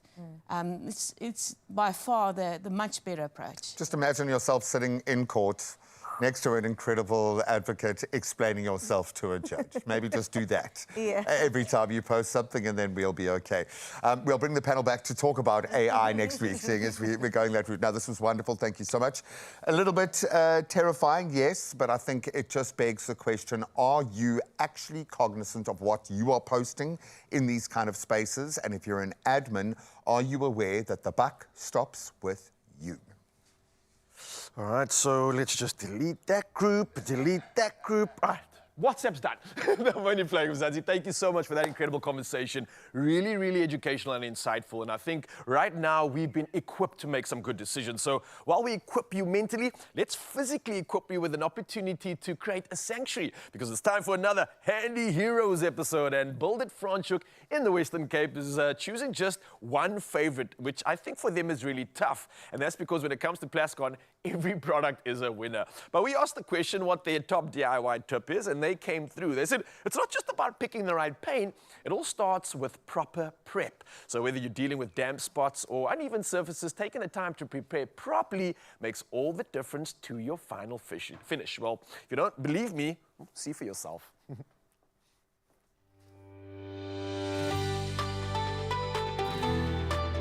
Powered by Plascon, today's handy heroes come from Build It Franschhoek in the Western Cape. The store started 20 years ago. We basically started, myself and my wife, looking into buying a new venture, going somewhere in life, and that's where we started. What makes us proud of this store, firstly, our staff is brilliant, and a lot of our staff has started from their school days. So even though we've been going for 20 years and have built it up with us. I'd like to think we are the best builder because we give the people friendly service and we strive to keep them coming back, and our friendly service never expires. Because this is a small place, everybody knows each other. So people come in, hi, they greet you by your name, and then you give your best to them. The customer service is of good standard, you know. They are always available when I need advice. And in general, they are good with service. What makes this hardware the best is simply that it's owner-run.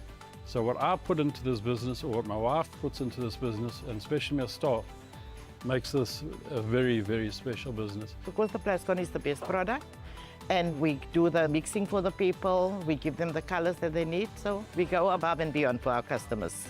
Their range is brilliant. It's hard to single out one product because they've got so many good products. When it comes to your preparation, it's a major role. You can't just put a paint on a wall. You've got to make sure if it's damp or it's peeling, scrape it off properly. So your application is very important. Today's Handy Heroes is powered by Plascon Wall and All. Unmatched dirt, stain, water and fade resistance to keep your walls beautiful for years. Plascon. Together, we've got this. I love that. Coming through with a plug and definitely proving that failure to prepare is preparing to fail. Let that one sink in, especially when you are creating your sanctuary. But you've got so many options, and we've got handy heroes that are there to assist us. And I think we're going to keep it handy and bring that handiness to the kitchen. We're going to be making something delicious. I know you know about steak, but have you had a coffee crusted steak? It's a real thing. We're going to show you how, and this is going to set you alight for the entire day. Sorted, you've got protein, you've got energy. I mean, what more do you need in a meal? I think after that, we'll fill our bellies up with not just this, but maybe some latest from the TikTok realms, and that's what's happening all after this, Mzansi. Don't go anywhere. It's going to get delicious and entertaining.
It's my feel-good breakfast show.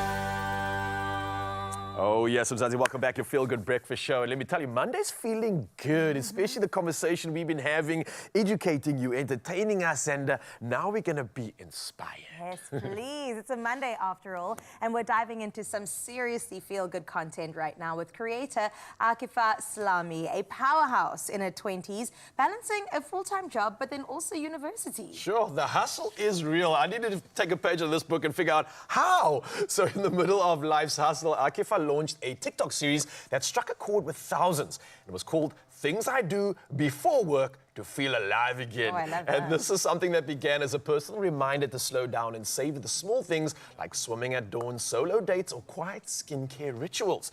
And has now gained massive attraction, with some videos raking up over 50,000 likes. And it's a gentle nudge, I think, to find presence, joy, and softness, even when life feels like it's non-stop. So officially, I think we should give her a feel-good welcome! Please. Yes. Akifa, welcome. Well, I also feel like this is right up your alley. It always is. reminds us, be present, have joy in the little things, and just make sure you enjoy life to its full, which it sounds like that's exactly what you're doing. You're like, I've got my studies, I've got my job, but let's see what else I can squeeze in it to make sure that your cup is full. So where did the series even get started from? So last year was my first year working and studying at the same time, and it felt like I was stuck in this constant cycle of wake up, go to work, go home, sleep. And then I thought to myself, is this all I do? Right. 5 days a week. And I was also really struggling to balance the two, as well as content creation. And it felt like I was trying to live 3 different lives. Like, I just couldn't split myself in I couldn't split myself in 3 anymore. Right. And I just wanted to live one fully integrated life, and that's why I started sharing the series. This is wisdom. This is like a coming of a new era. And if you don't really know what we'll be talking about right now, Mzansi, well, let's take a look so we can paint a better picture. Check it out. I do things before work because it makes me feel alive again. I was stuck in this constant cycle of wake up, go to work, go home, sleep. So here I am in 12-degree ocean water. Knew from the start it was hard and the odds were against me. Knew in my heart nothing else in this world would distract me. Talk to the stars, told me the light is inside me. You just look up to the sky and you'll know where to find me. I'm going high. Lekker indeed. This is, you I know love what? it. You're my kind of girl. I can see that Yes, nature girl coming out of you. And be honest with me, right? I tried this exact thing, and this is the thing that brought me alive and brought me in this space was breaking that norm, doing something different, and allowing your body to feel again. Because it almost like, it feels like this routine numbs us from like living, feeling, and being. And Like looking at that video, it just looks like you're coming alive in that moment. It's so Yeah. beautiful. Thank you for sharing that with us. I really love that. Is it something that you realized in that moment that obviously this is something I'm not doing, I don't want to do, I'm fearful of it, but as you do it, it unlocks something new in you? Yes, like I was never scared of the beach. Like when I first started doing this, I had no fears at all. But suddenly all these new fears started developing. Sure. And each time I just have to push myself, okay, it's Yeah. going to get better, it's going to get better. And you're proving to yourself in that moment that you are better at as well, right? Yes, I feel like that moment of accomplishment can't be, achieved anywhere else, especially in the middle of winter. Summer's fine. It's 30 degrees. You're like, let me get in the water. In the middle of now, winter, it's not as cute. But that kind of speaks to being intentional, and I think that's the journey that you're on right now. So how do you get, even mindset-wise, to that point where you're going, I'm going to go on a solo date, I'm going to go do a little bit of a dip in the ocean? What do you tell yourself? So I start with setting my intentions for the day. So I'll journal in the morning, and I'll ask myself, what is one thing that I can do today that'll make me happy? And I'll just list a bunch of things, and then if I can't see any space for doing something I enjoy, I'll take like the smallest thing on the list. It doesn't have to be something big, just something for myself. Any win is a win. I love that. You just set yourself up with the W's, and that's kind of how you create that positive momentum, right? And I'm sure that what it seems like most of your audience has been resonating with this message. And I think if anybody tries it for the first time, they realize, hey, she's definitely onto something For here. real. What for you has been the best sort of external validation of the work you're doing and the comments that you've been getting from people? Does it like make you feel good as well? Does it stimulate you in return? It does. I receive so much love and kindness every single day. As soon as I open up TikTok, my comments are flooded. Oh, that's special. So even on the days that I don't feel like I can do something, they always encourage me. But one thing that really stood out for me the most was I got sent an email and I was at work. And this lady wrote to me, she told me she's feeling very low lately and in this dark space, but watching my videos somehow made her feel like there's light at the end of the tunnel. Wow, that is the point. I got that at work and I just sat there and I cried. Oh, girl, you're making us emotional right now. Don't you think that this is like your real purpose, where you start to create impact when you're doing something That's what I was love? thinking. Right? Like in the midst of all this chaos, like I'm finding purpose in it. And I thought purpose was something we had to like work through and figure out, but when you just allow yourself to be present like you are, it just happens. It happens. Right? Are you living that Like right now? everything happens so naturally, it's crazy. That's when you feel like you're aligned as well and you're doing the right thing. And it's crazy because you're in a work of service, you're a teacher, and then you're also assistant teacher, fair enough, and then you're also serving the world in this sense. And I think that's so beautiful. So thank you for doing what you're doing, being brave enough to put your life on social media.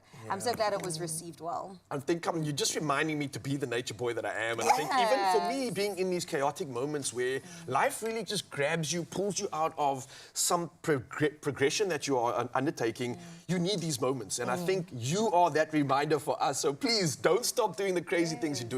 Don't stop inspiring us, the ones that might even forget our way along the way. Because I think what you're doing is the cup of life we all need to be chewing on and savoring. So thank you. And don't stop. Don't ever stop. We understand life is go, go, go all the time, but this is a perfect reminder, whether it's something small or something a little bit crazy and out there, do it for yourself. Things you can do before work or maybe even after work to make sure you're adding a bit more spice to your life. Thank you, Go. Especially when you stare at two gorgeous steaks like this. And of course, we need a little coffee. Who says coffee's only for sipping? Today, we are flipping the script completely, bringing bold flavors to the table in the most unexpected way. Jacobs is turning up the heat with a coffee-crusted steak that's all about rich aroma, juicy drama. It isn't just cooking, it's a flavor revolution. So I need a fellow revolutionist with me. I thought I was going to be a little steak now, bro. I made you some little steaks. Thank you so much, bro. I don't even know. I didn't even want to ask why those were there. I just thought, let's figure it out as we go. They left us two little taste I'm here testers. for it, man. It's proteins. I'm not complaining. We have done a coffee crust on the show before. I don't know if you were here on that day. I think on a culinary hotline. No. I wasn't here either, and I acted like I was, just so I didn't seem like an idiot. But it's a beautiful flavor profile that lends itself, you know, that like strong chocolate goes well with steak. Oh, absolutely. Coffee will go well with steak. It's a strong, bold flavor. And what I love about the Jacobs Kroning, it's not too acidic, it's not too hectic. It's an easy on-the-mouth kind of a coffee. Yeah, it's going to... So I think it's going to be perfect for this. Are we talking like creating a rub here, or is it Exactly that, my friend. Did the gloves give it away? Ah, the rub gloves. You got the rub gloves on. We love them. So because of this, I'm going to ask you to please start mixing our spices. So we've got what do we got? Paprika, yeah. We've got garlic powder, we've got onion powder, and some brown sugar. Caramelizing. 100%. We want crust. I see where you're going with this, and steak is all about crust. So the most important thing, and honestly, this is the most important thing with a steak. Let it rest outside the fridge for at least an hour before you cook it. At least an hour. It's got to be at room temperature. Yeah. And if you're going to be salting it or if you're going to put a rub on it, let that sit on it for a good while to really kind of absorb into the meat, but it also starts to work its kind of chemistry magic as well. It's making sense. Okay, so you've got a beautiful little rub. You can add some salt and pepper to taste. Beautiful. We've got our beautiful griddle pan going. It must be hot. We want sear, especially for a steak that you don't want to be overdone. So it needs to sear on the outside quickly without cooking too far into the middle. This is making sense. So if you didn't obviously let it rest, it would be too cold in the middle. And when we do that searing, you're going to have like completely raw inside. And you just don't know what you're dealing with. So like know all the pieces on the board, I think is for me, the most important thing is because you don't want to ruin a steak. You're going to spend good money on a premium piece of protein, so honor it. In South Africa, especially with our meat enthusiasts, it's actually a sin. It's been listed as an official sin. It's going on the WhatsApp group, and then someone's going to come after you. So, Jimmy, just a quick one. Is my rub like kind of done? Is that That's it, dude. It's really quick and simple, man. You don't want to mess with brilliance too much. And then I am going to very gently just introduce the rub to the meat. Oh, nice. It's going to be nice. It's going to be smoky. I needed this yesterday. I was making like a whole stack of like lamb chops, but almost like steak cuts. Yeah. And I was trying to create. I ran out of like the seasonings, so I was like, what do I do? And I was putting salt and some herbs, and I made my own thing. It worked out, but man, I should have looked ahead to this one. This would have been perfect for it. And I know we're working with the steak, but I can see how it could maybe work with the lamb as well. It might just. Oh, hang on a second. How's it looking there, bro? Good. I'm just going to throw in 2 extra tablespoons of this guy. So I was waiting for this. I was waiting for the good stuff. And it's going to be magical. Waiting for this. Lest we forget. Nice. And I think we are barely scratching the surface when it comes to our coffee and this flavor combination, dude. Obviously, while you put that together, and I love how you infused a Jacobs in this rub, because this is really like the cherry on the top. A Jacobs Kroning has this smooth, gently roasted aroma. It's not too bitter, like Jimin was mentioning, and I think this is why it pairs so beautifully with red meat. So unlike darker or more bitter espresso blends, Jacobs Kroning leaves a clean finish, not too acidic, not too lingering. I think that's where we want to beat it. So that just makes this sort of perfect for guests who want complexity without the intensity. So you want to do this. You want to get your hands on this recipe right now. If it is overwhelming, expressoshow.com, but pay attention to how the magic comes to life. And also, you're going to get like a bit of a coffee sensation in the room, Oh, right? the house is going to smell Like absolutely roasted bean amazing. vibes. And you do want a bit of char. I think that for a steak, especially a fatty steak, you want the char. I love a T-bone steak because you get the tender, you get the fat. Of both. Yeah, you've got a beautiful bone in there to help cook it evenly as well. And I would recommend about 3 minutes on either side, depending on. You can always do the knuckle test. And again, most important with a steak, let it rest after you've cooked it. Gotcha, because it's still doing its thing afterwards, It really is. Like, so you don't want it to keep cooking, but you want it to be able to, so all those fibers can release. And then if you want to gently warm it up again, even in just the residual heat of an oven, you can do that without toughening it up, but it's got to have rest. And this is Chef Clem giving me the steak 101. It sounded like it came really from just your sauce, bro. And the bottom line is, like, if you treat your steak well and with a bit of love beforehand, you'll get so much more out of it. And I like a plain steak. I like just a bit of salt and let the meat's natural flavors come out. But with this, you have got so much agility to explore flavors with a beautiful sounding board like this. Have a little fun, but there's something really grown up about this as well. I like the vibe. I think you're hitting the nail on the head there. I'm gonna turn it a little bit early just because we I can't help this, and I need to figure out what this is going to taste like because I've never, ever had a coffee-infused steak. I think that was why they were left there, just so that we could... Thank you, man. So I'm going to tuck into this and just talk about this in a bit because it looks amazing. You prepared this perfectly for me. I like it like medium rare, maybe a little bit more on the rare side. So voila, magnifique for Nature Boy and... And? Oh, it's got like a charring feel to it that is different. Like, it's not smoked, but it's getting the smokiness. It's going to have a beautiful smokiness. It doesn't have that acidity like you mentioned from the Kroning. Hey, this might just be the new rub that we got to make, bro. This is incredible. I love it. Push the boat out. Balance is there, the char. I thought it might be that burnt sort of roast that you get, but it's not. It's just it's a perfect char, bro. I think the coffee is going to be your best friend, as Raul said, when it comes to the red meats, from crusted steaks. Of course, to our sweet surprises, Jacobs Kroning brings a touch of aromatic elegance to literally every dish. Oh, that is good. Does smell good, eh?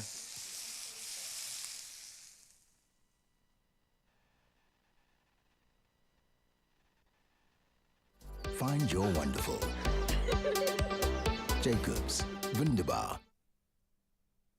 Okay, I hope you're enjoying that steak real good. Is it good? I actually stole G's beans as well, but he was I don't know what you're talking about. I've got 2 whole steaks. And there's some for me too, so I'm happy. Listen, let's also keep some for our artist, Sarami, because we're going to put him through a round of quickfire questions. Oh, and I feel like he's going to do pretty well, but just in case, we'll have a piece of steak prepared for you. And then also he performs a wonderful song called Memories, and we can't wait to get into that. Listen, if that first song is anything to go by.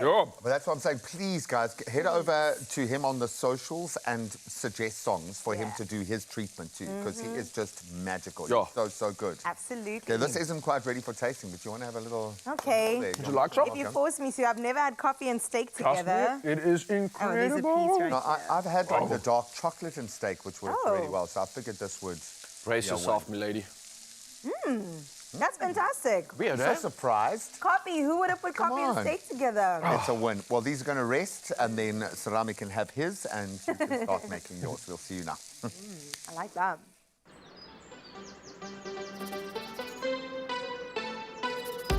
Find your wonderful. Jacobs, Wunderbar.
It's my feel-good breakfast show.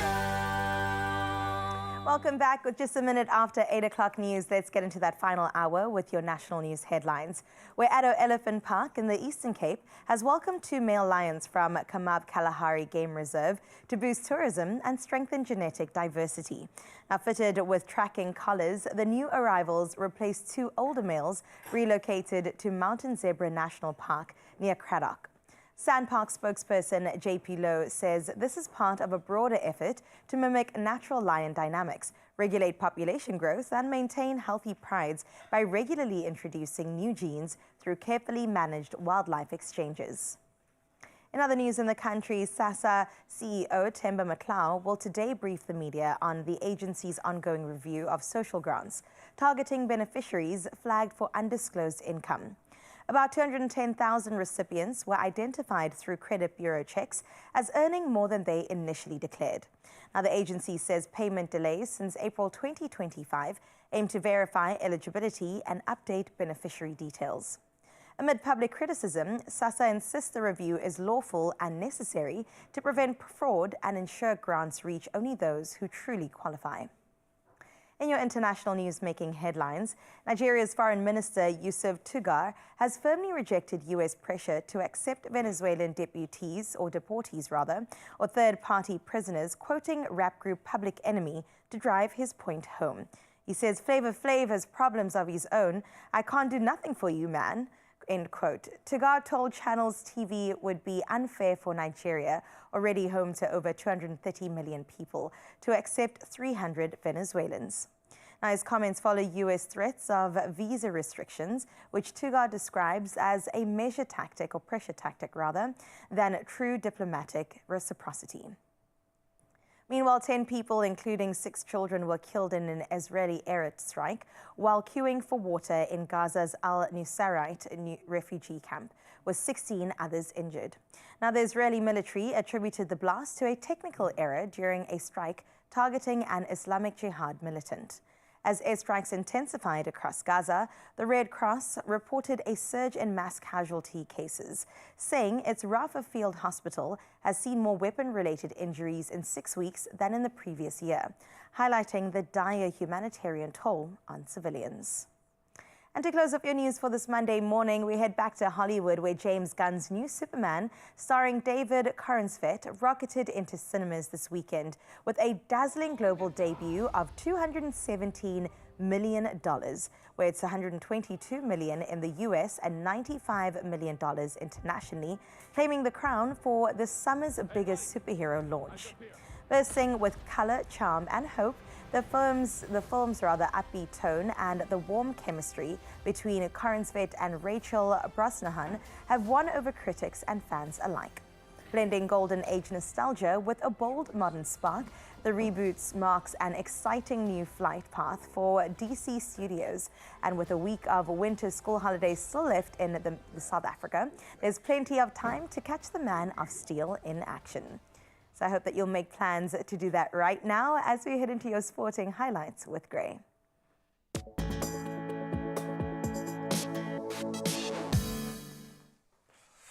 Well, it seems the superhumans, the metahumans, whatever you want to call them, were on the courts. Well, in fact, all the sporting platforms this weekend. But let's start with the grass courts of Wimbledon, where Iga Swiatek stormed to her 6th Grand Slam title with a ruthless 6-love demolition of Amanda Anisimova in one of the most one-sided Wimbledon finals in over a century, I think ever. Jannik Sinner, he followed with a career-defining 4-set win over Carlos Alcaraz to claim his first Wimbledon crown and end the Spaniard's incredible title defence. So amazing new era of tennis, I think, opening before us. Now, the rugby ticked all the boxes. The box mixed innovation with some massive intensity in a statement 45-0 win over Italy in Gqeberha to clinch the series. So despite Jasper Visser's red card, South Africa ran in 7 unanswered tries, with Mani Lebok pulling the strings at number 10. Willie Leroux also shining in his 100th test as Rassie Erasmus's bold tactics stole the show. Now, speaking of which, let's get back onto the track where Marc Marquez celebrated his 200th MotoGP start with a dominant win in Germany, leading a dramatic race that saw only 10 riders finish in the end. Now, that's the fewest, in fact, since 2011. And his brother Alex, not to be too badly outshone, took second despite a fractured hand. While Marquez, he's now tightened his grip on the title with a 4th consecutive victory, pulling 83 points clear in that championship standings. Now onto football, and again, champagne football last night in the Club World Cup as Cole Palmer starred with 2 goals, almost identical goals, and an assist as Chelsea swept aside the European champions Paris Saint-Germain 3-0 to lift the inaugural expanded Club World Cup title at MetLife Stadium, while the Americans have been given a show. So Palmer struck twice inside 30 minutes before setting up João Pedro for their 3rd goal. PSG had no answers and finished with 10 men on the field just to compound their misery. João Neves sent off later on in that fixture, but Cole Palmer added a few zeros to his price tag with that performance. And that's where we leave our sport for this morning. Let's get one last traffic update.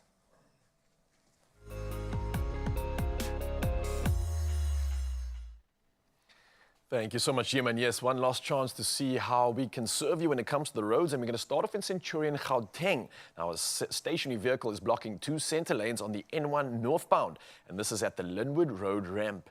Now, no delays are being experienced, but please proceed with caution when using the affected route. From Gauteng, we stick to Johannesburg, and there's been an accident along the N1 northbound, and this is before the Golden Highway. Now, the right lane is closed, and minor congestion is expected along the route. Again, as you can see from the visuals, expect delays, and please plan your routes accordingly. And just another reminder, please stay safe while driving. From now, from the roads to the sky, one last chance to find out what's happening in the world of weather.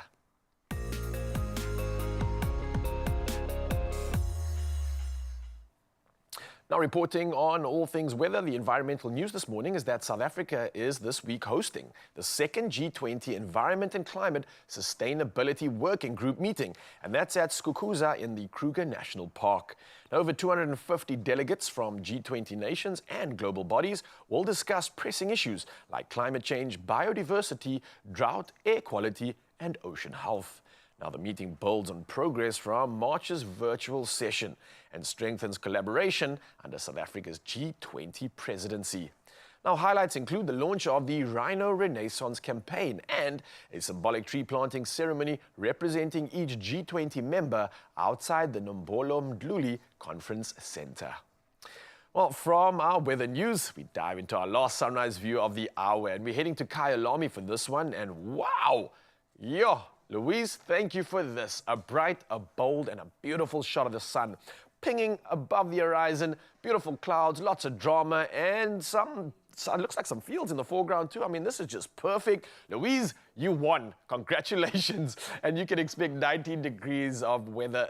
That's the temperature, and it looks like it's going to be just beautiful. So, Mzansi, clearly, look at the smile that these pictures put on our face, and I can't thank you for sending it through. And keep it coming. Tomorrow morning, we do it all again. The number's 063-036-9649. Share your sunrise view with us, because this is what happens. For now, though, let's see what temperatures for one last time you can expect on your side of town.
Because you too could be a winner today if you play Daily Lotto for an estimated 500,000 Rand jackpot. So all you have to do to find out is buy your tickets now in store. Head to the website nationallottery.co.za. There's the mobile app, there is cell phone banking, or you could simply head to your keypad and dial *120 *7529#, and that's of course for all your USSD. Now all of these details are on our Expresso social media pages. Go and check them out. At Expresso Show is where you can find us, and then Panda Pusha Play Daily Lotto for an estimated 500,000 Rand jackpot today. And listen, I'm just saying that you could stand a chance to win big. All you have to do is play right now. And while you do that, because you can do it on your phone, don't move a muscle, because Sarame is going to be performing for you in just a moment, well, for all of us. But before we do that, because he has had such a wonderful, crazy journey in life, we need to find out more. So we're going to ask him some quick-fire questions. All will be revealed after this.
It's my feel-good breakfast show.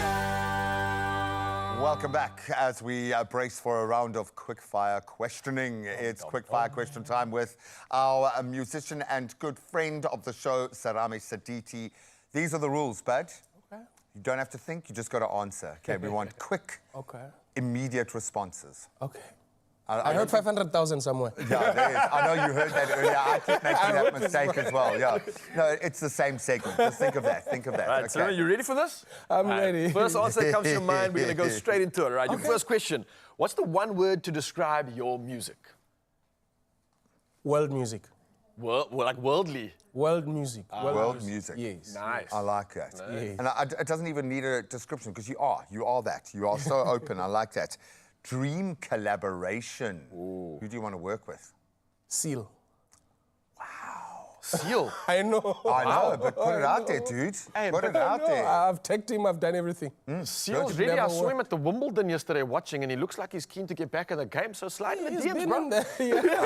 I think he would love your tone. I think he would love your vibe. First song you ever wrote, can you remember? African Dream. It's 2014, but I've been doing them, but the one that I remember the most is African Dream. Wow. Cool. Yeah, when South Africa was celebrating 20 years of democracy. So I was just saying African Dream is seeing poverty in the country. It's not the same as, it's not the dream we sold. It's not what you were promised. So African Dream is not the same as American Dream. Our dream is painful. Yeah. So that's the song that, Very pertinent. Hey, is that not the theme of this season? Go through the pain, travel through the pain. Oh, man, I love it. Favorite stage that you've ever performed on? It has to be in my country of birth, Lesotho, in a place called Tababusiu. It was a festival called Letofe. So that's where I performed with Selena Johnson. I think for me, it was my first time in 2016 performing with a live band. And I felt like, wow. This is home. This is right. And funny, I was coming from South Africa, so they said RSA instead of Lesotho. So the prodigal son. Do you have any hidden talents? No. I think the only talent I have is to inspire people with my voice, whether talking or singing. So that's the one. And you are very proudly making that bear for everybody. I love that, man. What is your most played song on your playlist? What do you listen to? The most played song is my song, Can You Hear Me Calling? It's a song about African child crying to God for the pain we're going through. So it talks about, dear God, are you listening? Can you hear me calling from the deepest of my sorrow? So it's that one, and most of the time is Seal. Oh, man. Yeah, I love this, man. Seal's man, put that on your playlist for today. I wonder if this deserves that answer too. Your biggest inspiration? It's not Seal by any chance? Mandela. Okay. Nelson Mandela is my inspiration. Yeah, because it's in our hands to come back. No explanation. Completely, man. Yeah. Let's take the edge off. What's your go-to food? What's your love language for the belly? For the belly, I love something called inyama entloko. Okay, can you explain? It's a cow's head. It's a cow head. I don't know. They're doing it nicely in Joburg. It's normally cooked in a taxi rank. It's only cooked by men. So that's my favorite. And then maybe malamogodu.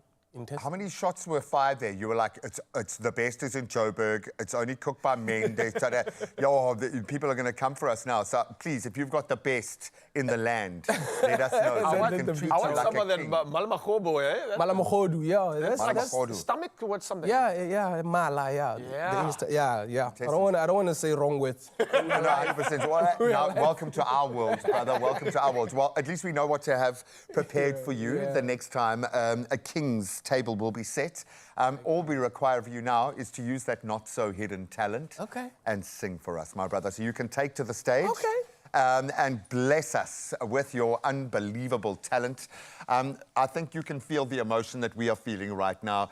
8 years ago, Serame was on the stage. So much has happened in the time before. And what this young man has done to stand back up again, and not only that, but help others around him feel a bit different about their situation, maybe take that edge off, as we say, and find the inspiration they need to get up and keep moving.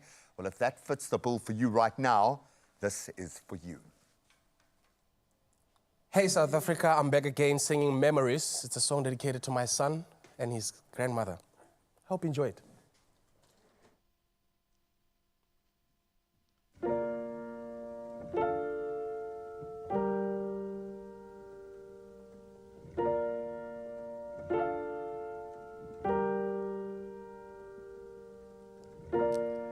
everything I know, I'm learning from you. I lay my all right before you. You carry my mother on your back. You also carry me on your back. I'm grateful for the man that I am. I know it wouldn't be anything without you. 'Cause all the memories are written in my heart that will never be erased, 'cause they're written in our love. And all the places that we have been to, I keep calling your name, thinking that you will never show up. Oh, it hurts so bad to live my life without you. Now I'm holding on to these memories. Lerato le un feeling lono mama. Le feta o le chiaboni. Di khapatsa ho tse sulu hetsi no.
Just hang around there, my brother. Just take a bow, please, sir.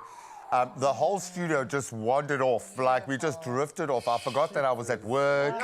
I was busy thinking about my family. I miss my boys so much right now. I'm dying.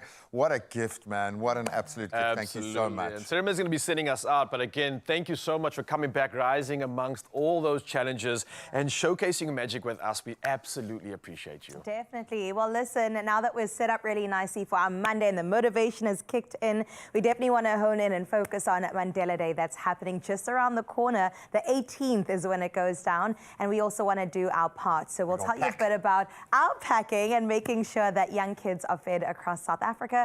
And then also, speaking about kids, we also take care of them when it comes to arts and crafts. So don't worry, we got you, fam. Straight after this.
It's my feel-good breakfast show. Oh, yes, Mzansi, welcome back to your Feel Good Breakfast Show. Monday brings a task, a call to action for South Africans, because every Mandela Day, South Africans are called to give 67 minutes of service. But Rise Against Hunger Africa is asking us to think bigger and pack even harder. And we've got a number to reach, and this is what I love about Rise Against Hunger. They make it practical and achievable. Yep. They are leading a nationwide campaign to pack 2.5 million meals in just 25 days, supporting 225 early childhood development centres. And that is the gateway that most South African children have to make it through. And they've got the help of Good Hope FM, 5FM, and thousands of volunteers. Oh, yeah, and of course we've got to bring in a big gun for this one. So joining us now, we've got the Cape Town event coordinator for Rise Against Hunger Africa. It's Tasmin Smith in the building. Can we get a round of applause? Our hero of the hour, yes. And this is what it should be like every time you walk into a room, okay, or a strip mall, people just start cheering. I understand. I was privileged to work very closely with your amazing team for a long time doing meal pack activations. Not on this scale, my word, but I've got to ask from a personal connection right now, because it's relentless work. And just when you think you've filled the coffers, filled the bellies, we're back to ground zero. So personally, why do you work with Rise Against Hunger? What's the passion and purpose for you, girl? So for me, when I got to Rise Against Hunger, I realized that it's more than just meal packing. You know, it's nourishing vulnerable children to ensure that they grow optimally. It's about empowering ECD owners. Yeah. The core focus of Rise Against Hunger is to provide meals, yes, to ECDs, but it's to allow ECD owners to save on nutrition costs so that they can invest those funds into other resources to enhance and empower the ECD. So that's what it's about. And you have hit on one of the most important financial gateways in the country. These gogos are taking a tiny little bit of money and doing amazing things. So let them, empower them to do more. I love it. And doing more seems to be the real general statement here. I mean, we talk about 2.5 million meals in 25 days. We can do it. Are you crazy? But we're going to make it happen. And I believe that with this opportunity comes the materialization of a dream. This is ambitious, though. It is ambitious. You believe this can happen? Definitely, definitely. So Mandela Day is one of Rise Against Hunger's biggest meal packing events annually. We're packing in Johannesburg, we're packing in Cape Town, and the reason that we focus on meal packing, it is to try and combat food insecurity in South Africa. We know that food insecurity is such a critical issue, you know, especially among young children. And so that is why we focus on meal packing. And for Mandela Day, we've chosen to pack 2.5 million meals to feed 225 ECDs for an entire year. And, you know, there's just something so special about volunteers coming together on one day, thousands of volunteers, and packing this many meals to sustain our children who are our future. And possibly show us how amazing your school is. Because I think for me, what I loved the most was how many young people showed up. And then as soon as this school found out that that school was going to be there, then they showed up with 200 more learners. And then the parents showed up, and then and. But it's not some big thing where you're just sending money. You roll up your sleeves and you pack. So that energy, and now you've got Good Hope, you've got 5FM amplifying on a whole nother level. You're sitting here in the manifestation station, so now we know that we're going to get to 2.5 easily. But on those days, what does it feel like when now we're in full steam and the packets are going and hopefully not too much food is being dropped on the floor, because it's a production line. What is the experience like for those that want to come and pack? So our meal packing events are super fun, high energy. As you said, there's packets everywhere. We try not to miss. No, look, there are very strict rules and guidelines, okay? But I mean, with thousands of volunteers packing, things get a bit rowdy. But basically, we set up production line style. We get volunteers stationed at different stations. And basically, we pack 5 dry ingredients into one packet. And one packet feeds 6 children. Wow. And the 5 ingredients that go into the packet is a vitamin sachet with 23 powdered form of vitamins. We have 2 scoops of dehydrated veggies, which is green peas and red lentils. Nice. Most of us know it as soup mix. Then we get 1 cup of soya in there, soya mince, which is the protein. We have 1 cup of rice. And then we weigh it. We make sure that, it weighs the correct amount because it is about putting together a basic and balanced meal for a child.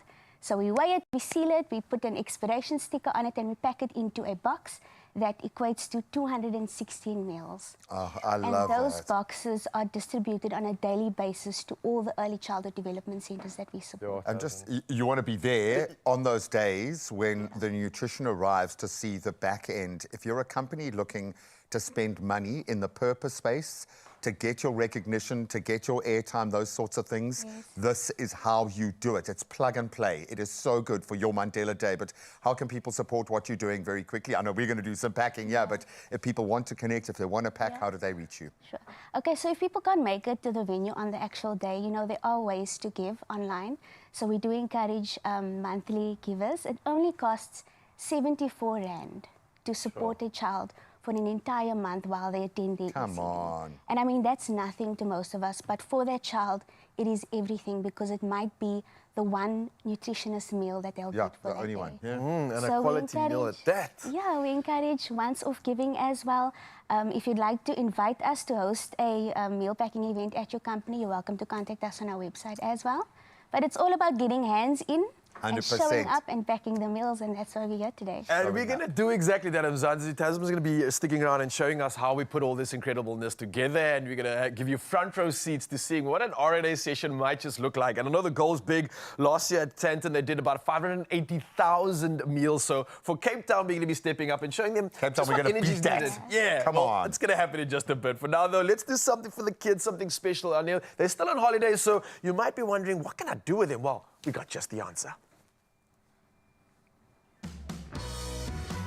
Now, with the winter holidays here and chilly days keeping us indoors, it really is the perfect time to get the creative juices flowing. And the Crazy Store has everything that you need. From coloring pencils to Play-Doh and paint sets, they've got it all to turn your home into a crafty wonderland and to turn our studio into one of them. So today we're joined by some young artists to show us just how blissful winter holidays can be. So Hamish, put it here.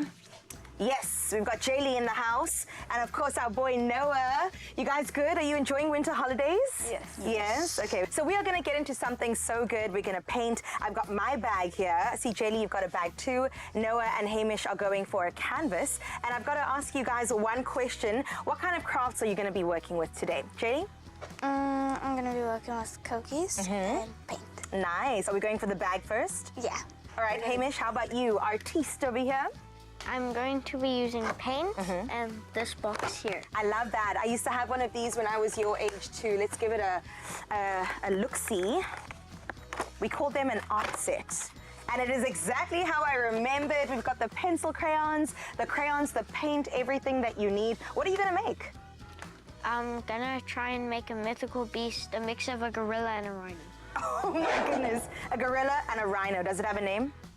We'll figure that out. All right, we'll figure that out. Noah, how about you? What are we making today? I am going to make a video game character. Ooh, does it have a name? Is it anyone in particular? Yes. Which one is Sonic. it? Sonic. Okay, the blue one. I know that one. I know that much. All right. Well, let's get into it. It's not a competition, but I'll count you down anyway. In 3, 2, 1. All right, let's begin. Let's start. All right. What is it about your character that you love, Hamish? The fact that it's going with a hybrid and nature. So you said, remind me again, a rhino and a what? A gorilla. A gorilla. Come on, guys, we've got to figure out a name for it. A rhino and a gorilla. Maybe a glorilla. I just thought of rhinilla. A rhinilla. I like that. A rhinilla. JD, that means you also have to come up with a name for your mermaid. If it's a mermaid, we got to have the normal Ariel. The normal Ariel. I think you should give her different colored hair. I think that would be so cool if she had I'm gonna go violet. Violet. I was thinking purple. Exactly, girl. We're on the same wave here. And I went to the museum where they had gorilla stuff. Yeah. And I saw that most gorillas actually had like a six-pack, so what? Just adding that. Gorillas have six-packs? Apparently at the Do you think they work out every day? All right, so we're erasing something over here, but Sonic is looking good. So to remind you all, Sonic the Hedgehog is a blue, fast-running hedgehog, right? Am I right? Yes. Yeah? What do you love about Sonic? I love that he's fast and his color, because my favorite color is blue. Is it really? I love that. Blue's a great color. All right, how's Sonic doing? Ooh, do you know what's great? Noah, you're drawing this from memory, and that is such a skill. Well done. Keep going. Let me not distract you. Thank you. Oh, I love this. Well, mine is looking good, except I need your guys' input on what color my dinosaur should be. Gray. It should be a gray dinosaur, but look how colorful the rest of it is. Some of it's brown. Usually dinosaurs are either brown, gray, or green. I hear you, in like the Jurassic world, but in Carissa's world, maybe they are blue. Thanks, Jaylee. I'm gonna go with, what color is this? A vivid purple? Do you think that would be allowed? You know what, I make the rules, don't I? Yeah. Okay, Well, thank you. here you do. Thank you for that, Hamish, for that confirmation. All right, well, this bag is looking stunning. I'm thinking later on I'm gonna go shopping and wear it. Jaylee, let me make you a bag. What's your favorite color? Purple. Purple, I thought as much. Violet and purple as your mermaid's hair. Ariel version 2. In fact, I prefer your Ariel over like the other Ariel. You did such a great job there. What color is your seahorse gonna be? I'm thinking of first trying to like do the tummy and then do the skin. Ooh. So the skin's gonna be a little light. Okay. Pastel violet there. That's beautiful. What's really great though about the Crazy Store is that you have a trolley that you can carry around all your goodness with. In fact, is there anything you want from this trolley? Any paint color you're missing? Is anyone using paint?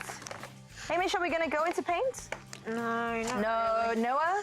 We're sticking with the cookies, Jaylee?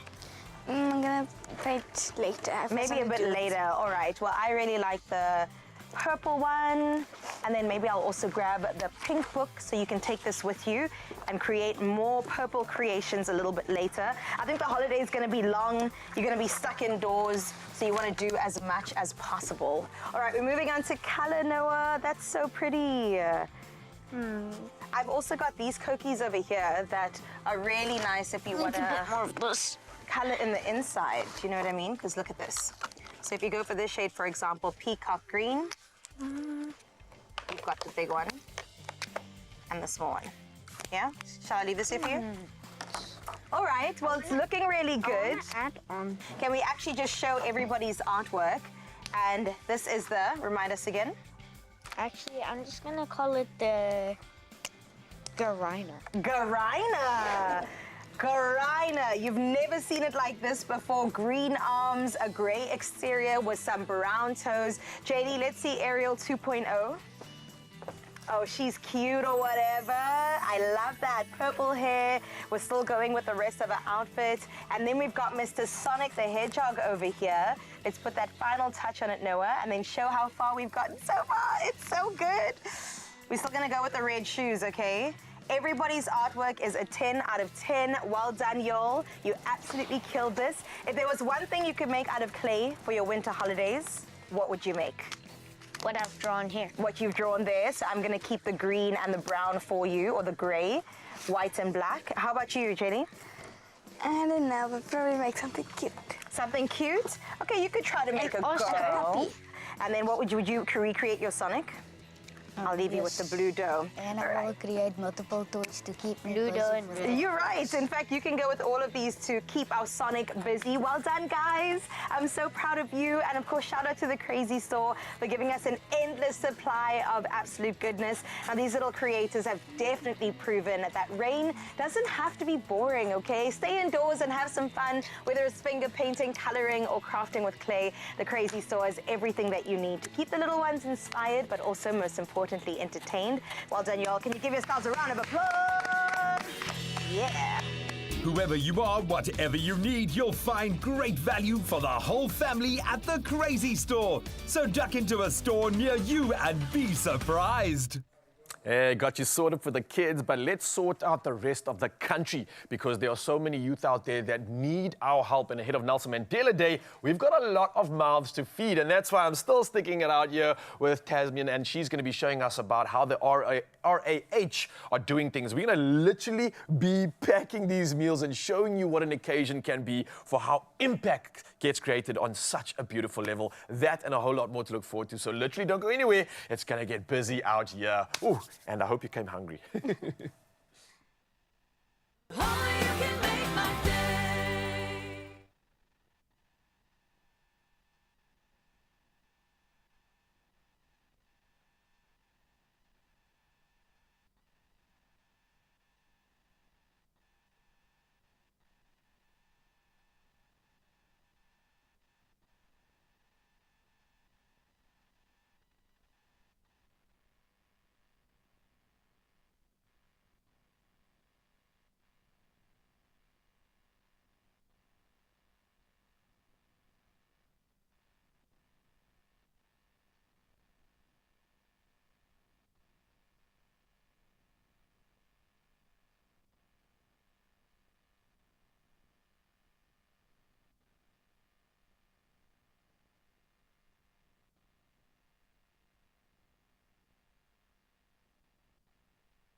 It's my feel-good breakfast show. Oh, welcome back, especially to all the Rise Against Hunger family members, because I know there are many of us across the country right now packing meals. It's hands-on, it's high energy, and yes, the tunes will be good, and it's all hot. So we thought, let's bring some of the action into our studio to give you a play-by-play. With Rise Against Hunger, every bag packed helps to feed a child in the most important journey of their life at that early childhood development phase. So we're going to help Tasmina by packing a few bags ourselves so we can learn. Can we don the hairnet? That's all I need. Once I've got my hairnet on, I'm ready to work. Yes, sure. Okay, So- talk us through. Okay, so this is how we typically more or less set up a production line. First things first, hygiene protocols. We're gonna 100%. put on our We have hairnets. Thank you so much. We have sanitized the hands. Yes, we have. We're gonna put our hairnets on and our gloves. Okay. Oh, guys, I was doing meal pack activations during the start of COVID. Yeah. My word, if you thought like we were, you know, the safety issues were a concern now, like, Yeah, it was a huge challenge. It was hectic, really. but people still came, eh? Yeah, Hundreds still people still came en came. masse to do what They they needed showed to do. up, I love it. How do I look? Beautiful. Look safe and ready to serve. Beautiful. And remember, Okay. you wear the hairnet. The hairnet doesn't wear you, eh? Yes, this is true. It's key. I wanted to ask on this note, while we are getting pepped up, we're talking crazy numbers. Last year, what was it? 580 meals were packed in Sandton. Yes. And I mean, we're doing this city by city. 580,000, yeah, yeah. 580,000. What's the goal for, let's say, if we were to do something like this in Cape Town for this year's edition? So this year's edition, our aim is to pack 300,000 meals. Nice. We are super excited. We are hosting our Grand Mandela Day at Grand West. Oh, brilliant. We are excited. Yeah, we have corporates that have signed up, that have booked their tables, and that will show up and pack 300,000 meals on the 18th of July. And at the end of the day, who is this for? It's going to kids that are in need. Where are they? Who are they? And what exactly is that sort of demographic that we're appealing to? So we are appealing to kids in underprivileged communities. So it's under-resourced early childhood development centres, kids between the ages of 1 and 6 years old. And we're trying to make sure that they get at least one nutritionist meal in a day so that their growth and development is not stunted. Oh, completely. That's what all of this is Oh, well, about. and we can carry on chatting as we start packing, Okay. but I know these days are all about action. Okay. So how do So we do what it? do you need from us? So one bag feeds 6 kids, and you are okay. So we're a bit understaffed. Okay, usually That's there's okay. like 12 people around the Okay. production line. You're gonna put one vitamin sachet into the bag, Okay. and then you're gonna put 2 scoops of veggies into the bag as well. Okay. Okay. So you put your vitamin sachet in. You move along. Put 2. 2 scoops of veg, so that's One and that's 2. 2. And this is not as slow as it would be on the day, I'm sure. No, on the day It's an energy, bro. It's an so energy. you will hold the bag underneath the funnel. Okay. Okay. There we go. In the Okay, middle. you can hold in the the middle. bag, There we yeah. go. I'll- And then we get 1 heaped cup of soya. And Okay. that is our protein that goes in there. Soya first. And then we put our heaped cup of rice. Very nice. Perfect. And then we move on to weighing. So it needs to weigh between 440 and 444 grams. Okay, so this bag is too heavy. 70. So what we do is we remove some rice until it weighs 440 to 444. We're almost there. Just a little. There we go. Perfect, 441. And then we seal. You can come around. You can help me to seal it. We seal for 3 seconds. You must know people You can fight hold for the that down sealing for me. station, okay? Yeah. Hands So Yeah. I would 1, recommend 2, 3. Perfect. We make sure that it's sealed properly because this goes into a don't box. any wastage. Okay, we put 1 sticker on, and this has the expiration date so that the ECD cook knows by when he or she has to cook the meal. You see. And then we pack 2 packets on our mat that counts for us. 36 packets goes into a box, and that's 216 meals. Oh, and how good does it feel when you see these start to fill, and then the amazing, boxes amazing. move, and then it fills, and the boxes And move? it's excitement, great. and we are just so proud once it's done. Okay. So let's see how many packets we can pack. Let's see if we with paid the 3 of attention us. here. We've got a little bit of time left. There to we go, grab there we that. go, there we Right. go. Next up, we've got protein, and we've got the rice Okay. coming in. You ready? Soya, rice. 2. There Weigh we that go. baby. Weigh it Come on, out. weigh. Let's see if we can get this between 440 and 445. There we go. 450. Okay, take a little bit out of that. Take a little bit out. We try to keep waste to a minimum. Well done, Okay, man. that's You guys fine. are rocking it. Waste to a minimum. Okay, and then that First goes prize down. is into the bag for the child. All right. Okay, 3 seconds. Pop that down. 1, 2, 3. 3. Amazing. And it's on. very quickly, you'll start to tell personality types in your little production line. Oh, yeah? Who are the Definitely. busy ones? Who are the delegators? This is like, I would treat this as a sport. I don't come here trying to win. Oh, it becomes a sport on the day. It really does, eh? Okay, so weigh that but up if you're again. looking for that kind of event that can serve as much as like an external marketing for your company because you're there in a very visible space, but also becomes an amazing team-building exercise, this is it. Everyone gets involved. Everyone. I need some kids at G. Let's go, let's go, let's go. Stop talking, get working. It's going through the chute. Okay, I'm ready. You ready? Pop it in. Go for it. Soy, get the rice in. Nice, guys. We Well weighed up. done. Okay. Love that. Right, 450 on that. Okay, I'm going to move down the production line here and There we clear some go. space. Because when you've got ingredients that are perfect for creating a delicious meal, you've got to get creating a delicious meal. So you can do the full, and then you're going to cook us a curry, please, Yeah, man, sir. we're working. I think after seeing the nutrition that goes into this, and see, I mean, we're using lentils, green peas. This is some good stuff. I think this is worthy of even making a meal that even us adults could eat. So we're not compromising on quality. And I think that's why we're going to be heading to the other side of the kitchen and showing you what this has inspired us to do. And I think you're going to absolutely love it. I know Chris is standing by for that. So, milady, what's happening your side?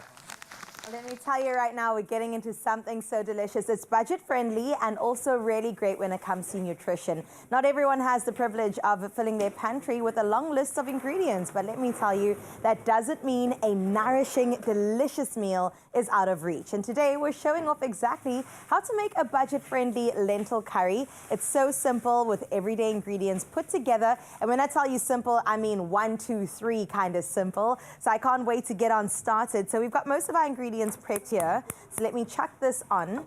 Got a nice pan here, some oil, as well as a nice lot of onions going. And I'll just saute them up as Nature Boy joins me. Yes, I kind of feel like you would like a meal like this, maybe add some more protein, but there is protein with the lentils. I like the fact that we're using lentils as the hero for this. Yeah. Because again, when we talk about budget-friendly meals and we talk about the fact that you can still somehow get your nutritional boxes ticked, I think lentils comes through and does exactly that. Yeah. You don't have to spend a lot of money on expensive proteins Exactly. to still have that nutrition. And I love how that's been incorporated even into those sort of meal packs that ROH are actually doing. So again, we don't need protein here, but yes, it would be amazing. Right. Well, this is kind of a little bit of protein and fiber added into the mix. Exactly And that. a packet of lentils is what? It's not too expensive It's to get not a dry expensive pack. at all, and it really goes a long way. You'd be surprised how much one packet of lentils, what it does, how it can serve far an it entire goes. family, Yes. especially if you mix in a curry like this and you especially start adding a carb to it as well. Yep. It really goes a long way. So Delicious. bring on the lentils. Let's put it more in the front line when it comes to being celebrated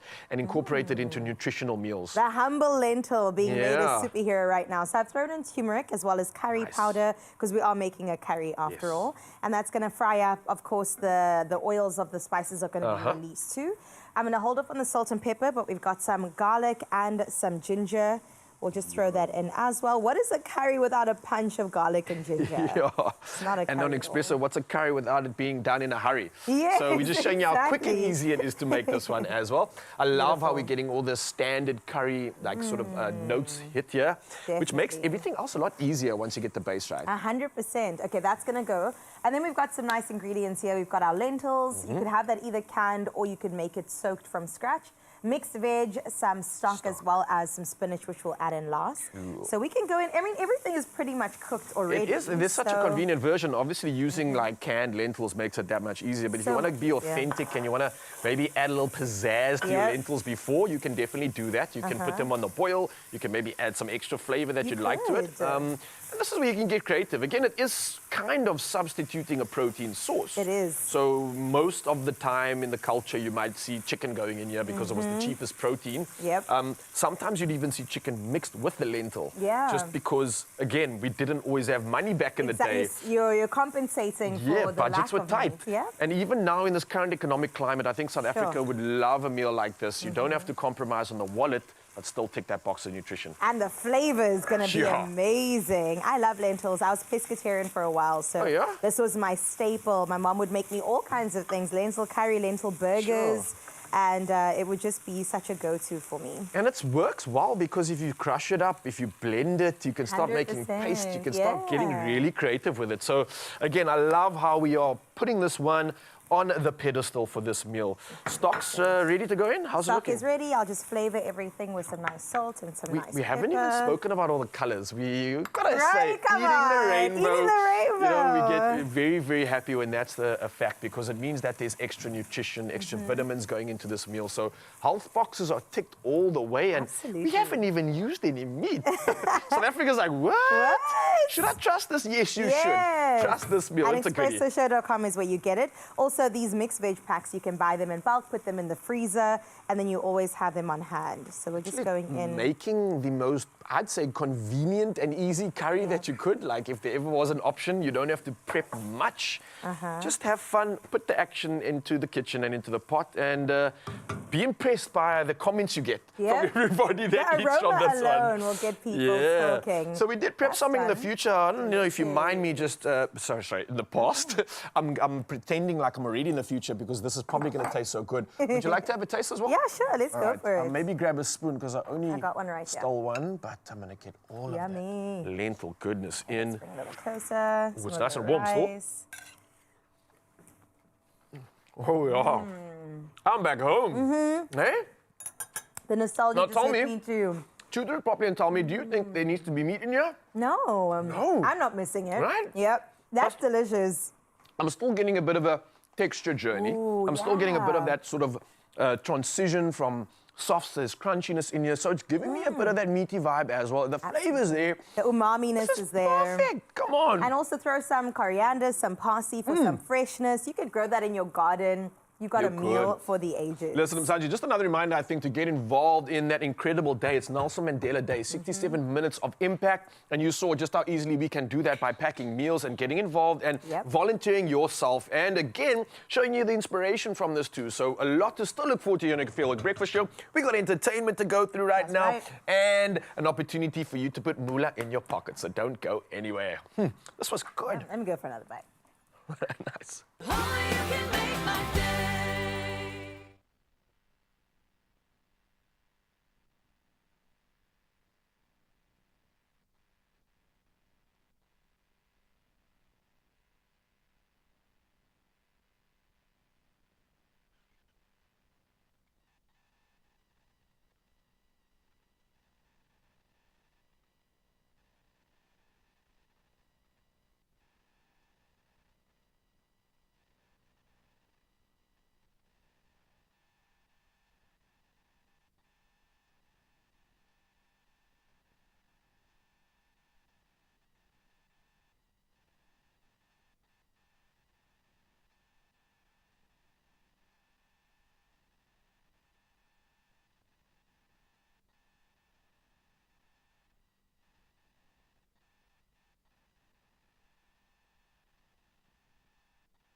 It's my feel-good breakfast show.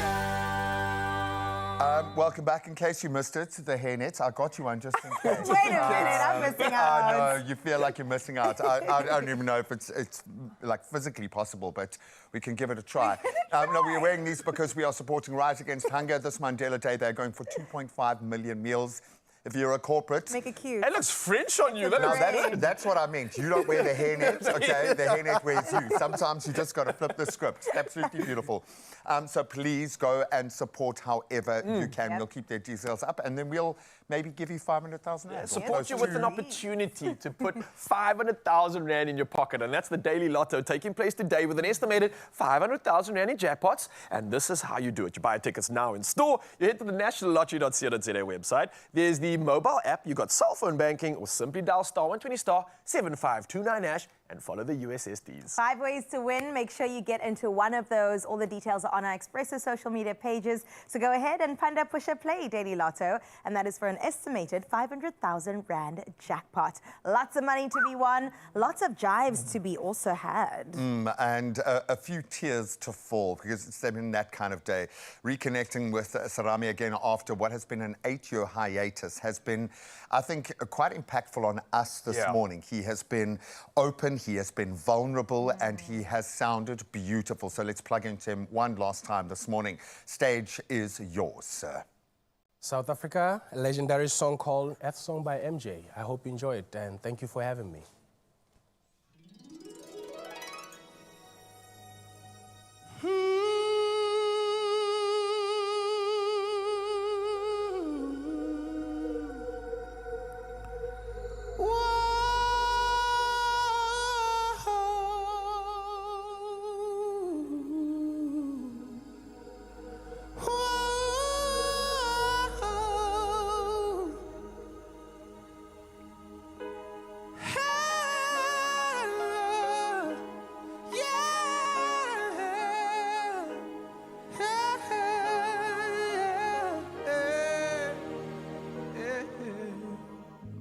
What about sunrise? What about rain? What about all the things that you said we were to gain? What about killing fields? Is there a time? What about all the dreams that you said was yours and mine? Did you ever stop to know this? All the blood we've shed before. Did you ever stop to know this? This crying and this weeping show.